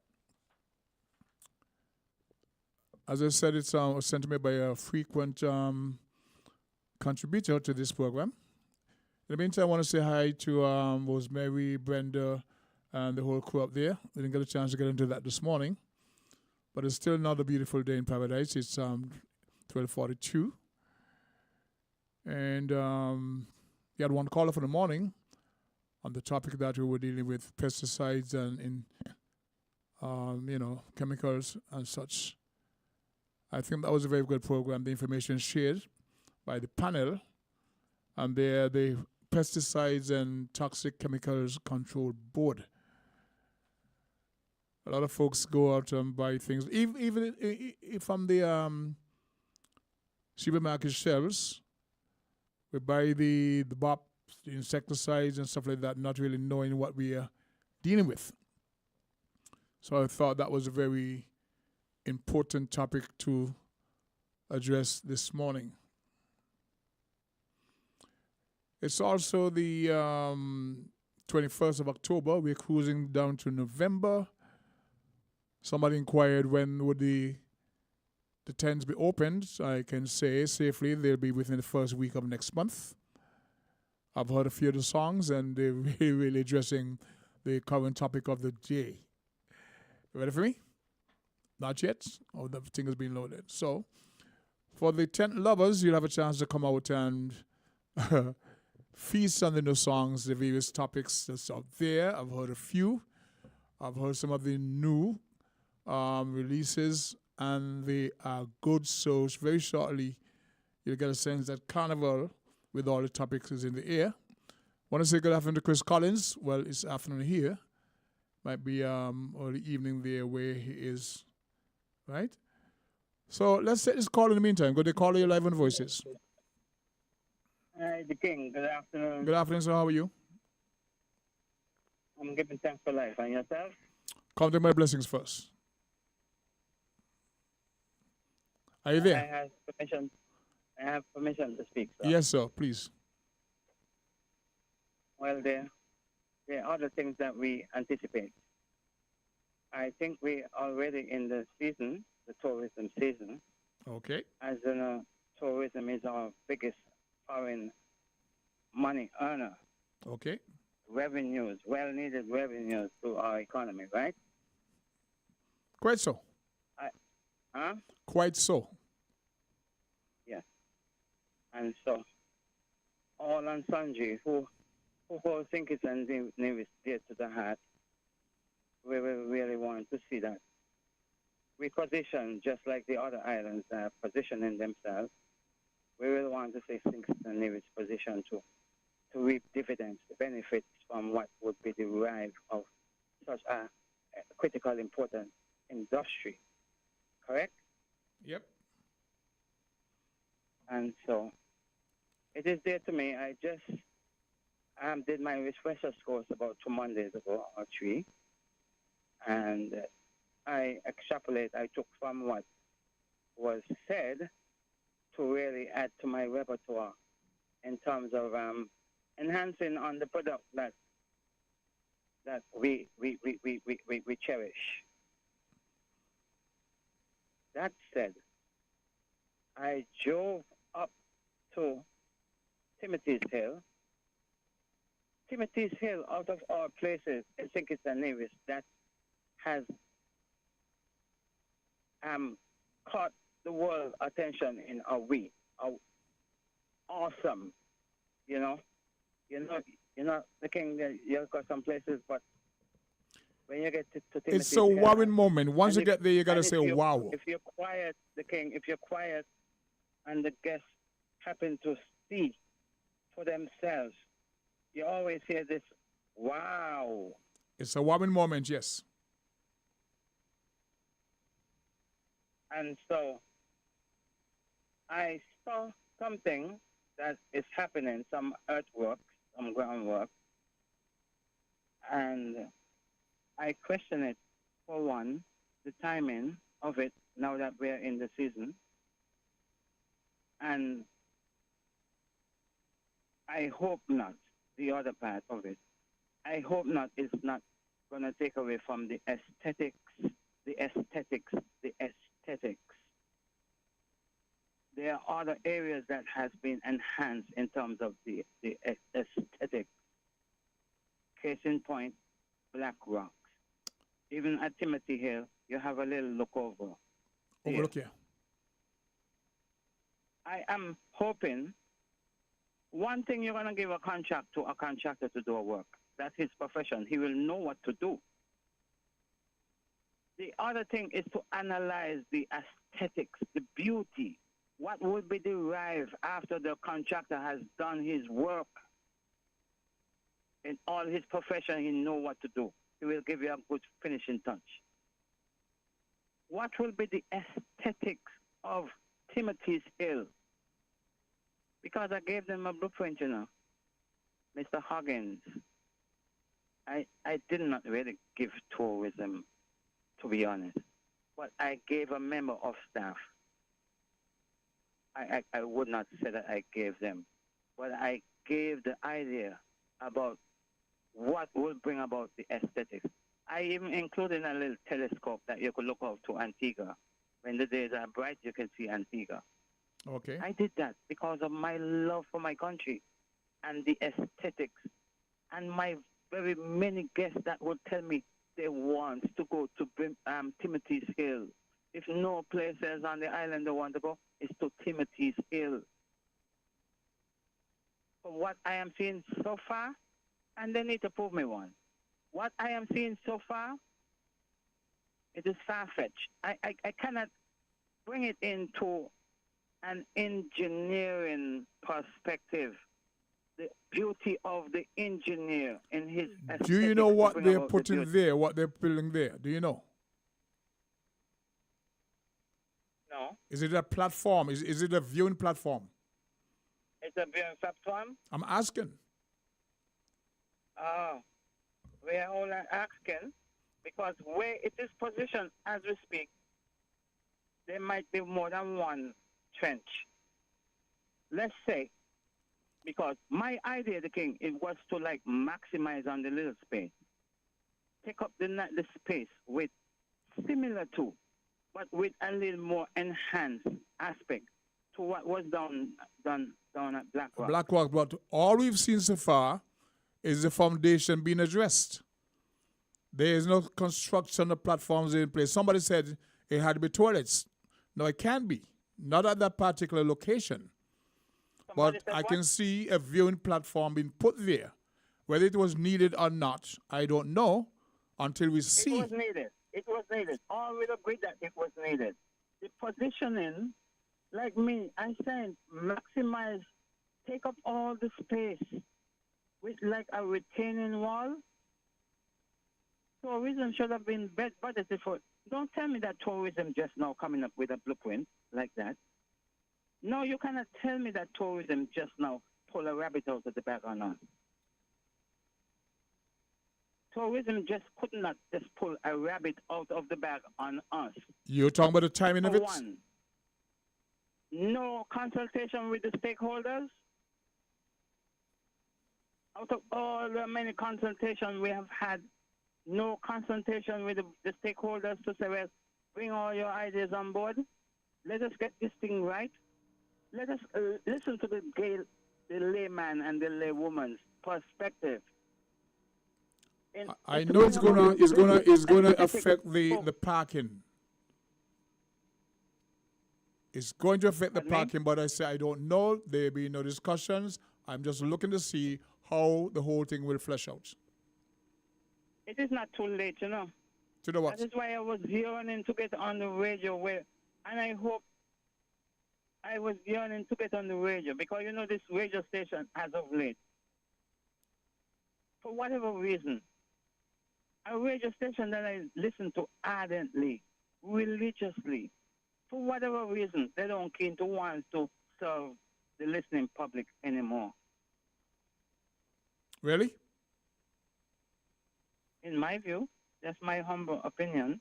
A radio station cannot exist without the listening public. Makes no sense.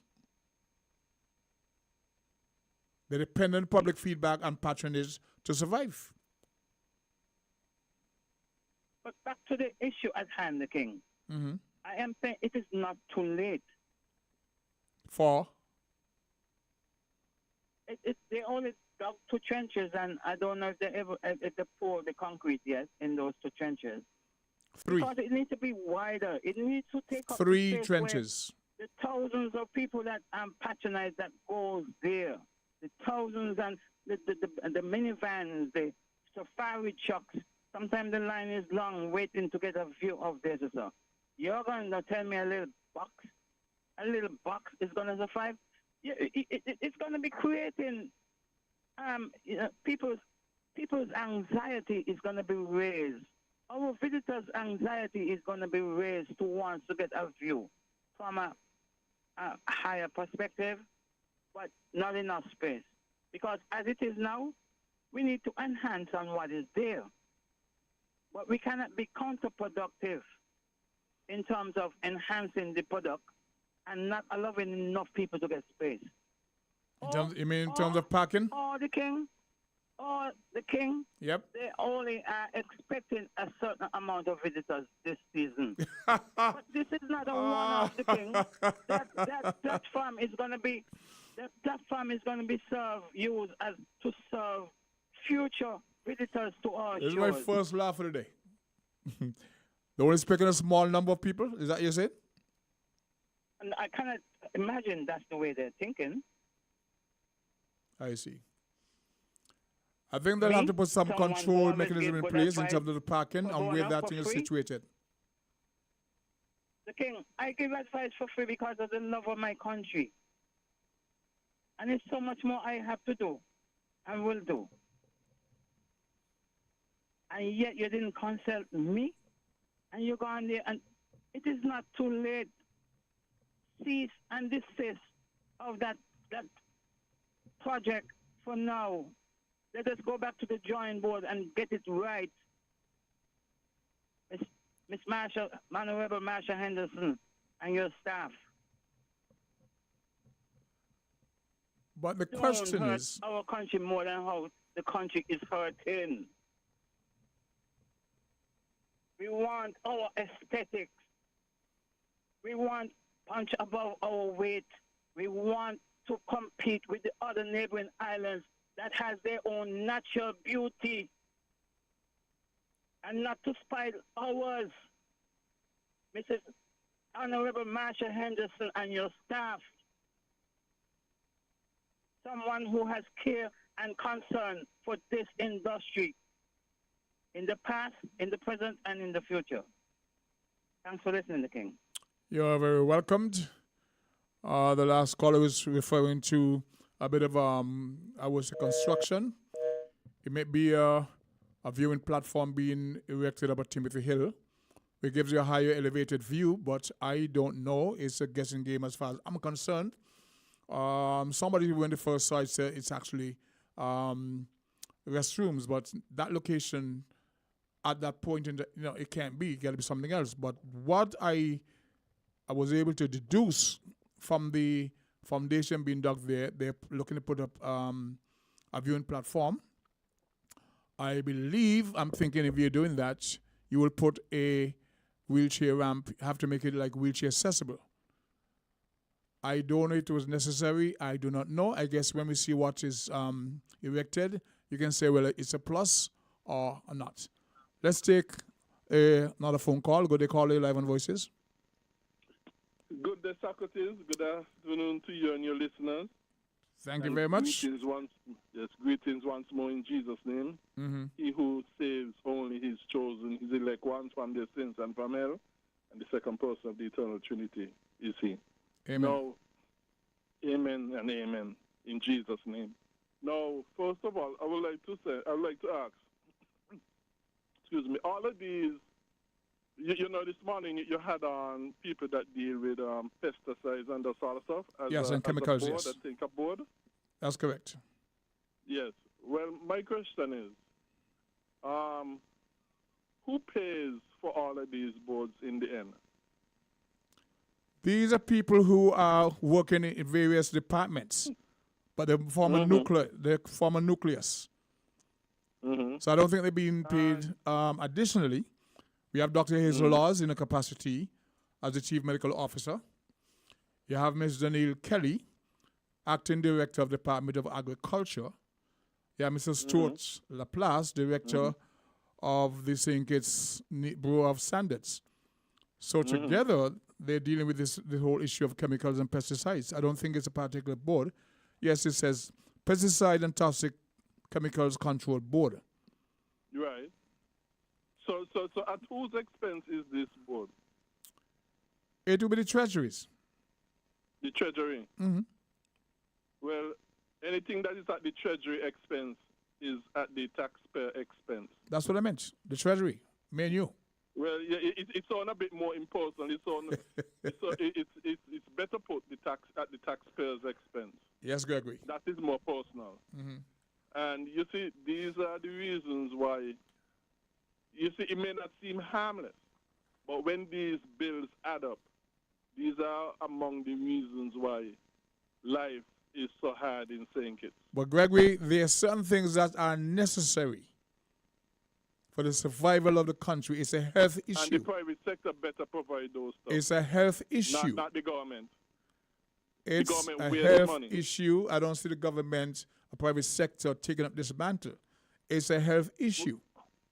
Well, number one, health issues are not government matters, biblically speaking. Biblically speaking, health issues are not government duties. And you know what? Government use health issues to hinder our freedom and liberty. And God is, and I see the wisdom of the Bible every day. Government use health issues to control the people, to police the people dictatorially. So are you saying, Gregory, that all that was discussed this morning, isn't that just cause? It is not government. The cause is good. The cause is good. The cause is just. So thank government for looking to the health of the people for that initiative. The government is not the one supposed to be doing it. The private sector? The private sector is What's the supposed incentive to be for the them? one who's doing it. Hello? What's the incentive? The incentive is that the more people trust them, and the better and the better their reputation is, and credibility is the more business they do for their customers, which is their people who subscribe to them. I see this as a national health issue, and I think the government should take lead. They have taken the initiative. Huh?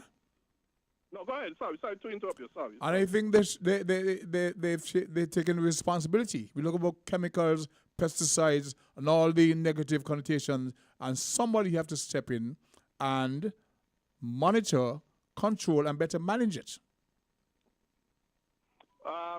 Like I said, biblically speaking, that is not the government duty. When government is in control of health issues, like many other issues, they always, in the end, use the health issues to control the people, to be dictatorial to the people, tyrannically over the people. People love to be controlled. Use as an excuse. Huh? People love to be controlled. Yeah, people love to be controlled, which is very wrong, because when a people love to be controlled, your country, your nation cannot develop. People love to be controlled. Yes. Look, study sociology. Study human psychology and sociology. You see, people love to be controlled. Yeah, people love dictators. They love People somebody love to complain to and complain about. Yeah. People doesn't like to make the hard decision. They like to delegate it to dictators And have somebody to blame. Hello? And have somebody to blame when things don't work out the way they want it to. Yeah, but that is the recipe for your destruction. That is the recipe for the destruction of your nation. Because a nation cannot properly develop unless unless the people are responsible and making their own responsible decision. When a people forfeit, gives up making their responsibility and try it on a group of people called government. Well, that is what we do. Hello? That is what we do. We elect persons to represent their interests. Yeah, and the people become more irresponsible as a result, which undermines the development of the nation. You see, this is the thing about it. Because, and God knows why, He never gave government these decisions, because a country cannot be developed when a people choose to be not responsible but try it on a small set of people called the government. There's a clip I want to play, Gregory. Right? Hello? Not to interrupt you. There's a clip that I want to play. And I was thinking that I want to get your input on this after. Yeah, no problem. So give me a chance to play this clip. I'd like to listen to it. Give me a chance to play this clip and call me back with your feedback on this. Fair enough? Thank you. Okay, cool. Okay, thank you. Jamster, do you have the clip ready? Or are we do first a station break and come back after?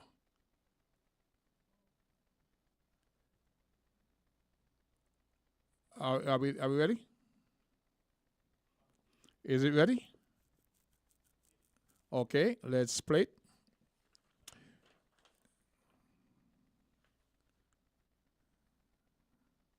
It's a clip sent to me by a person who always contributes to the program. Chris, I'm going to get to you in a while. He speaks about silent prayer being more or less banned in... Do we have it? Let's play it.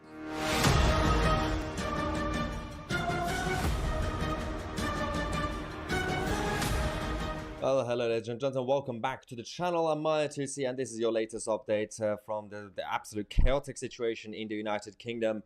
Religious rights, specifically against Christianity, continue to be undermined. The establishment don't seem to care, and the justice system clearly has a number of different tiers when it comes to religious groups and non-religious groups. They can do whatever they want, apparently. This is the war on UK Christians. As you guys have seen over the last few months, over the last couple of years, we've talked a lot about a number of individuals and Christians. Christian preachers being arrested in central London. A number of people have been arrested and charged for simply silently praying in their head near abortion centers. Not next to it, not outside, away from it. Obviously, these buffer zone nonsense were created in order to stop intimidation. Now, firstly, it's not really in the British culture to do that anyway. But objectively speaking, I think everybody's against people just targeting physically other people. But that's not what is happening in the UK. We have people who care, who are going around near abortion centers, not even outside the door, silently praying because these are their values, because they believe that obviously you are killing babies. The police are going around arresting them. There have been a number of cases, and the latest one in Poole now confirms, because the justice system in the United Kingdom is based on precedent. So we now have a new verdict that criminalizes Christian silent praying. So while we have other people doing whatever they want to do loudly across the country, but Christians are being targeted. Let's quickly go to the video statement we have from in Poole when the verdict happened, and then we are going to be joined by a very special guest. Hello, we've just received the verdict from the judge in the case of Adam Smith Connor. She has found Adam guilty for his silent prayers. This is a shocking verdict. Adam, what would you like to say on receiving this verdict? Well, I just want to thank everyone for the support over the last 2 years, since I was first accused of this thought crime on the 24th of November 2022. Psalm 22 verse 10 says, "When my father and mother forsake me, then the Lord will take care of me." I served our great nation for 20 years as an Army reservist. I continue to serve my local community as a physiotherapist and a church volunteer. I never imagined that the nation I love and has been so good to me in the past could turn on me for doing nothing more than offer up a prayer for my deceased son. I felt like my government had forsaken me, but the Lord has taken care of me, surrounded me with prayer, and provided me with an excellent legal team with ADF UK. I want to thank everyone who's been praying for justice in this court case. I've received messages of support from across Britain, America, Italy, and even in Bethlehem, the birthplace of Christ. I'm extremely saddened that the judge has found me guilty. This marks a dark and dangerous day for our nation, setting a legal precedent that thought crimes can occur in England. When George Orwell wrote 1984 in the year 1948, he meant it as a warning, not as a guidebook.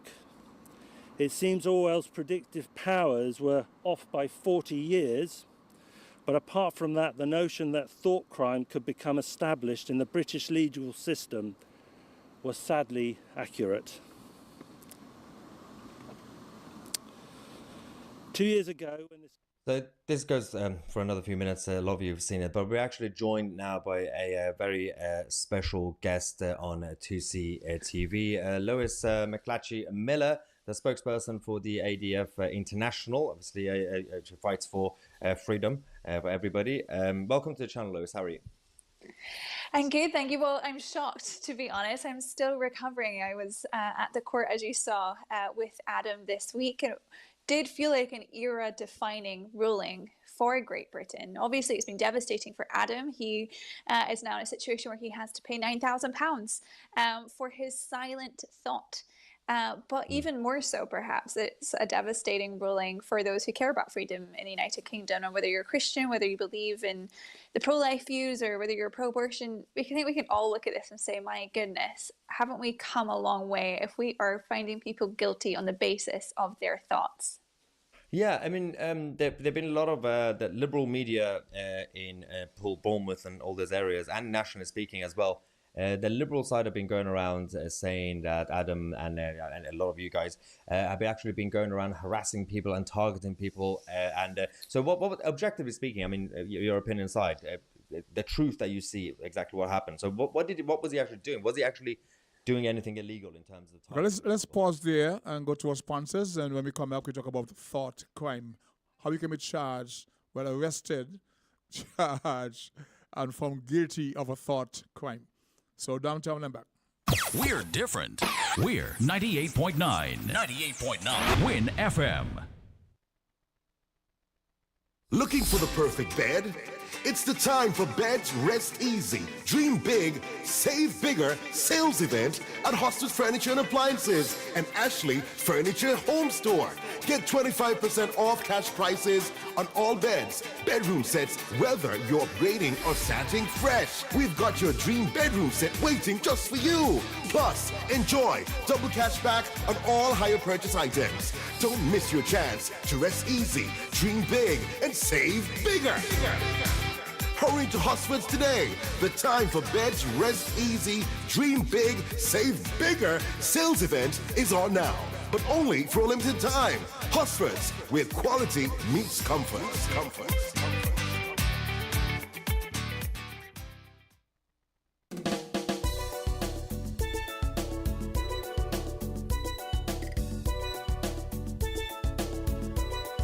Hey guys, welcome back to Voices. As we go straight to the phone line, go to caller, you're live on Voices.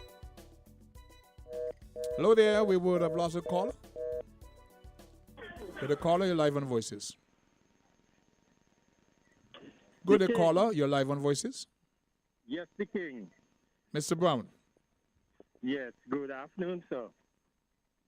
Talk to us. Yes, I could give you any subject. Yes, what do you have in mind? Yes, what's on my mind? When are we going to get our first tent?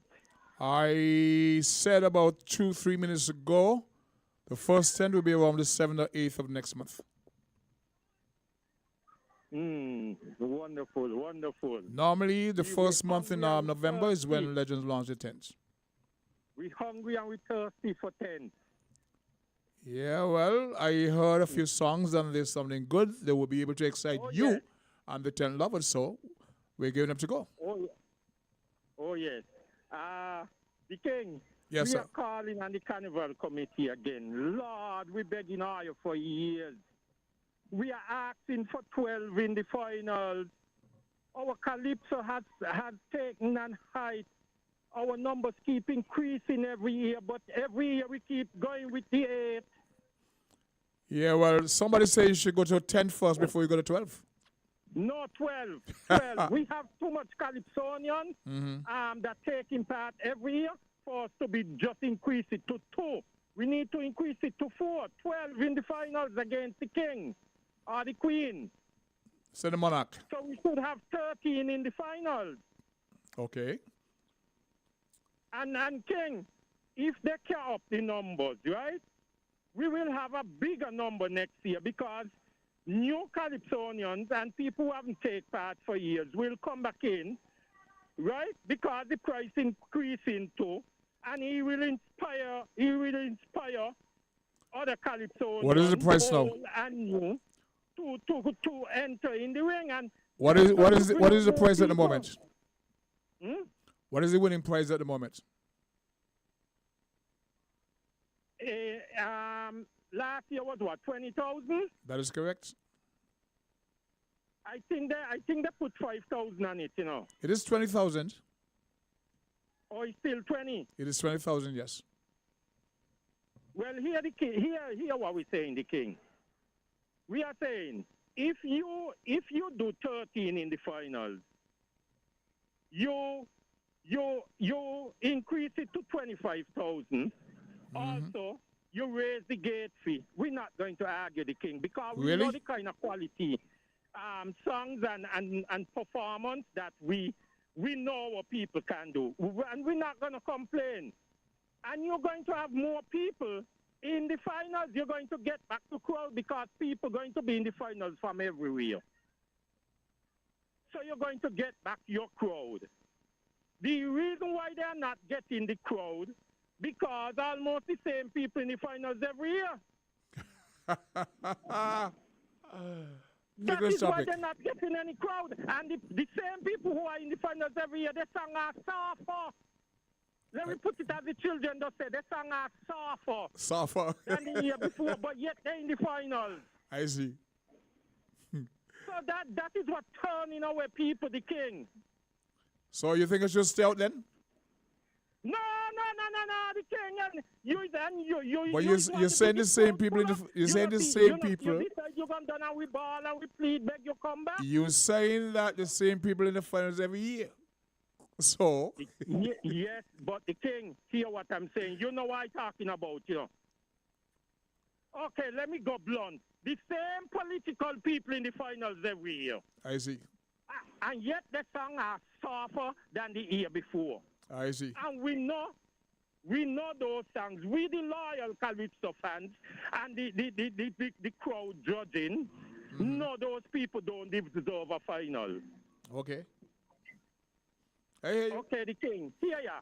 I passed by Carnival Village this morning, and I see they're in there doing a lot of work in there. They move out the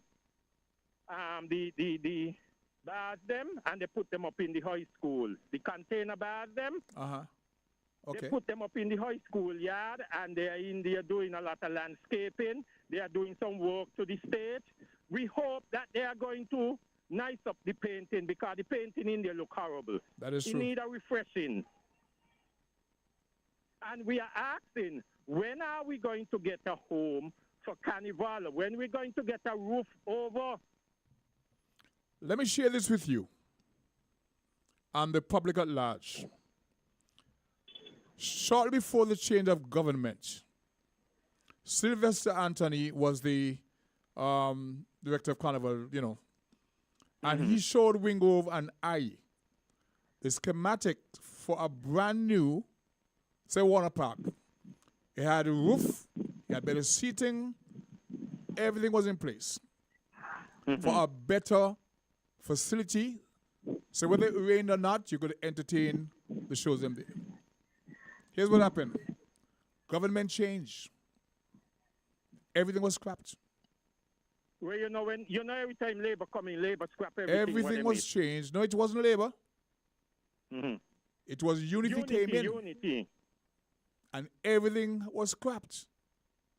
So now in planning a few weeks ago with the Carnival Committee, they're talking about where they can take the shows. Because that place is not adequate.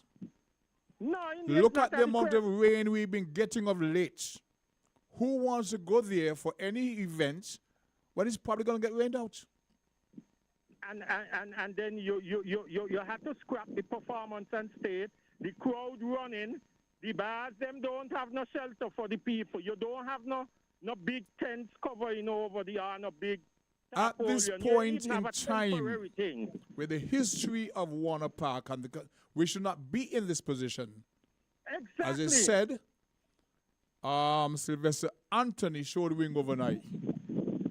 The schematics for plans for a totally new stadium up there that could host any form of cultural event. Government was changed. Scrap the plans. So it's costing them every year now to go and rent tents and stage and lights and put on the cricket field or the football field, etc. Understand? Well, presently, that is what's happening down there right now. And there's a cost. There's a major cost to rent those accommodations. Anyway, come the 7th or the 8th, I hope to see you in the tents. Simple as that. The king, you ain't even have to request that. You know you're always right up front. That is true. Thank you for all your support. And thank you for advocating on behalf of Calypsonian, and the Carnival Committee. Yeah, and the king. Yep. Another thing. After Anguilla, maybe St. Vincent, how come the king does be sitting down while the queen traveling all over the world, taking part in all kind of shows? Well, these are the things we have to demand from the Carnival Committee. The Queen is taking part in all kind of show all over the world, but the King got to 2 shows, and his reign is over. December is upon him again. His reign, he or she reign is over. Calypso is not as appealing as in days gone by. No. They don't have any major Calypso shows out there where our representative goes to represent the Federation. You have Anguilla, you have Montserrat, and that's about it.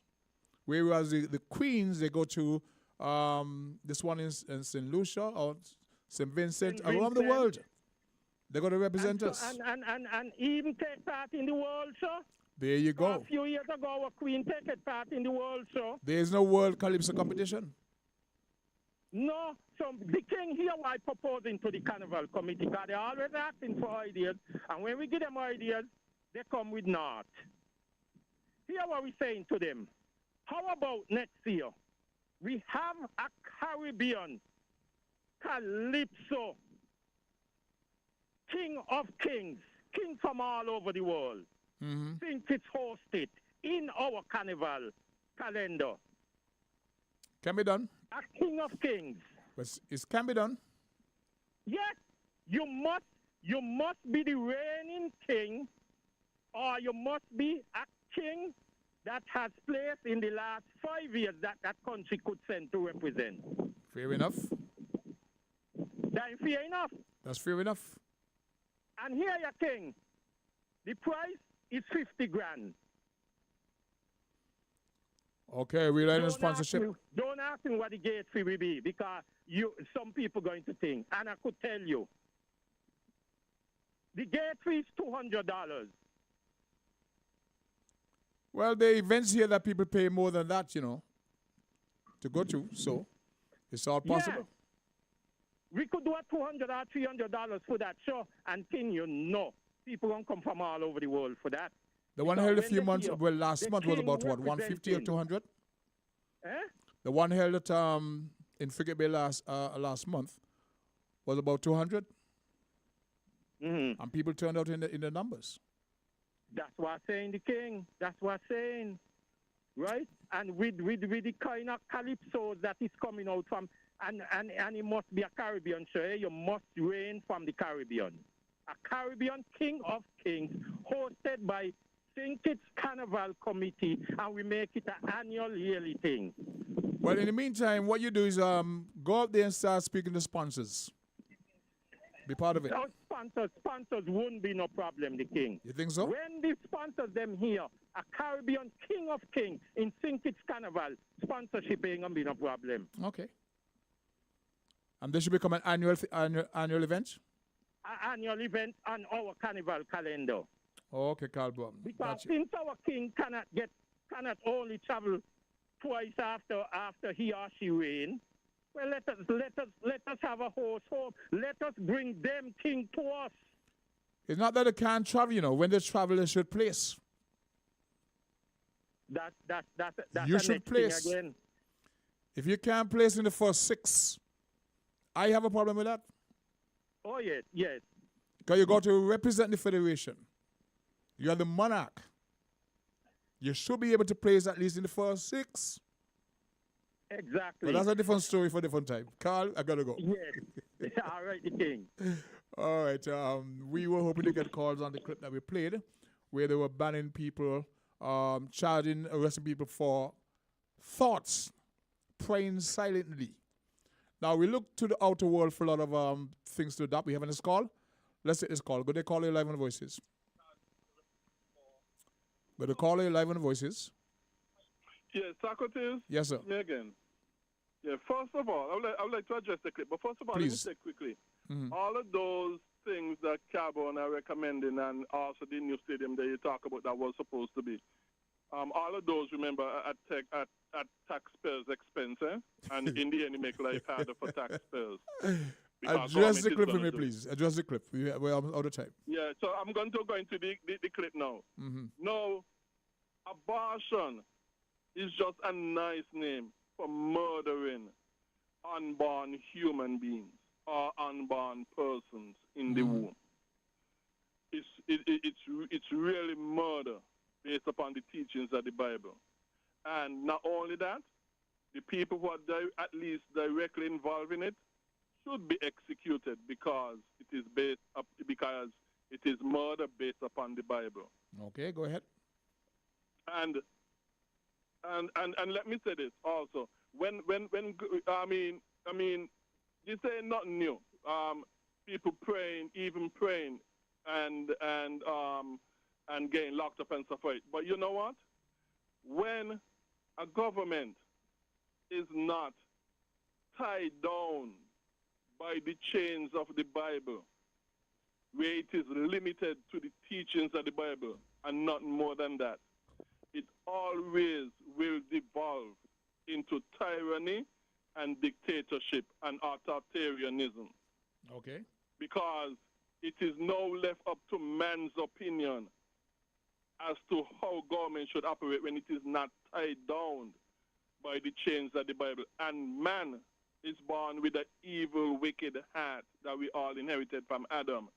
And so when government is just based upon man's understanding and man leaning on his own understanding, which the Bible condemns, then, like I said, government will always be going in the direction and always be devolving into tyranny and dictatorship. And let me say this. I said one time on Ireland TV, before, that's before Trevor Jamster banned me from a Bible talk. Say again. I said, Jamster banned you? Jamster banned me. Say, you want me on the program no more with me Bible talk. So, I see. You know, a few people have made me say, Gregor, why you stop calling? I had to tell them the truth. He said, Jamster banned you from the radio. Yeah, Jamster banned me. He don't want to do any Bible talk? Yeah, want me on the show with no Bible talk. So, yeah, he banned me. And I had to tell people that because people ask me why you stop calling me. But anyhow, be that as it may. What I'm saying is that I can't understand for people who say that they are Christians and at the same time backing politicians and voting for politicians who are backing quote-unquote abortion, which is really murder. Mm-hmm. You know, people like Kamala Harris, she pardoned her, I forgot the name. And others. Waltz? Tim Waltz? Waltz, yes, Mm-hmm. Waltz. You see, what I said on Ireland T one time is that no matter how, if a politician is right on everything, but he is wrong on the abortion issue, if I was a voting person, I could not have still vote for that person. And I would also say this as well. All who are condemning the bombing of Israel in leveling Gaza, which I condemn. Condemning? Yeah, but all who condemns Israel bombing of Gaza in killing the children, them and so on, and yet you back abortion, you have no moral ground to condemn Israel. Okay. You have no moral ground whatsoever to condemn Israel because what you are backing is worse than what Israel is doing to the Palestinians. Okay. Yeah, and so you know, hate crime and thought crime and so it's going to get worse and worse once we do not change to the Bible. We are doing things and tie down government to the chains of the Bible. We like to adopt what we see out there. So do you see that something happening here in the future? Thought crime. Yes, You've been arrested and shot for thought crime. Because that's the direction we are going in. Yes, of course. And not only that, you know what? As we demand of government doing this and doing that and doing this and doing that and providing this and providing that and giving this and giving that, as we demand that of our government, and as our government have to go to these organizations to borrow money so that they could meet our demands, like I say, in the end, the taxpayer have to pay for it all. But when the government go to these foreign organizations, guess what? They go, as they are doing right now, the government are going to make them sign conditions for them to do these things in their countries. What about when these foreign corporations come here, take advantage of our kindness, so to speak, borrow our money, build the institutions, which attracts debt, and then the government step in to forgive their debt? What about that? Make them pay the bills, make them pay the dues. No, the government shouldn't get involved in it in the first place. But they're involved already. I have heard. Government shouldn't get involved in it in the first place. Well, you're wiping up the debt for the corporations and the small men are left exposed. Repeat? You're wiping up the debt for the big corporations and the small man is left exposed. Yeah, but what I'm saying, government should not be getting involved. You go on your borrow, you stand on your own bottom to pay it out. Point it. Good point. And what I'm also saying is that I think, our government had to stand, especially for these foreigners, to co-sign loan or to give them money and themselves up in when they're coming without money. Okay. I've heard the talk. And if that is true, that's pure nonsense on our government side. And it makes them look good because they can claim they attract foreign investments.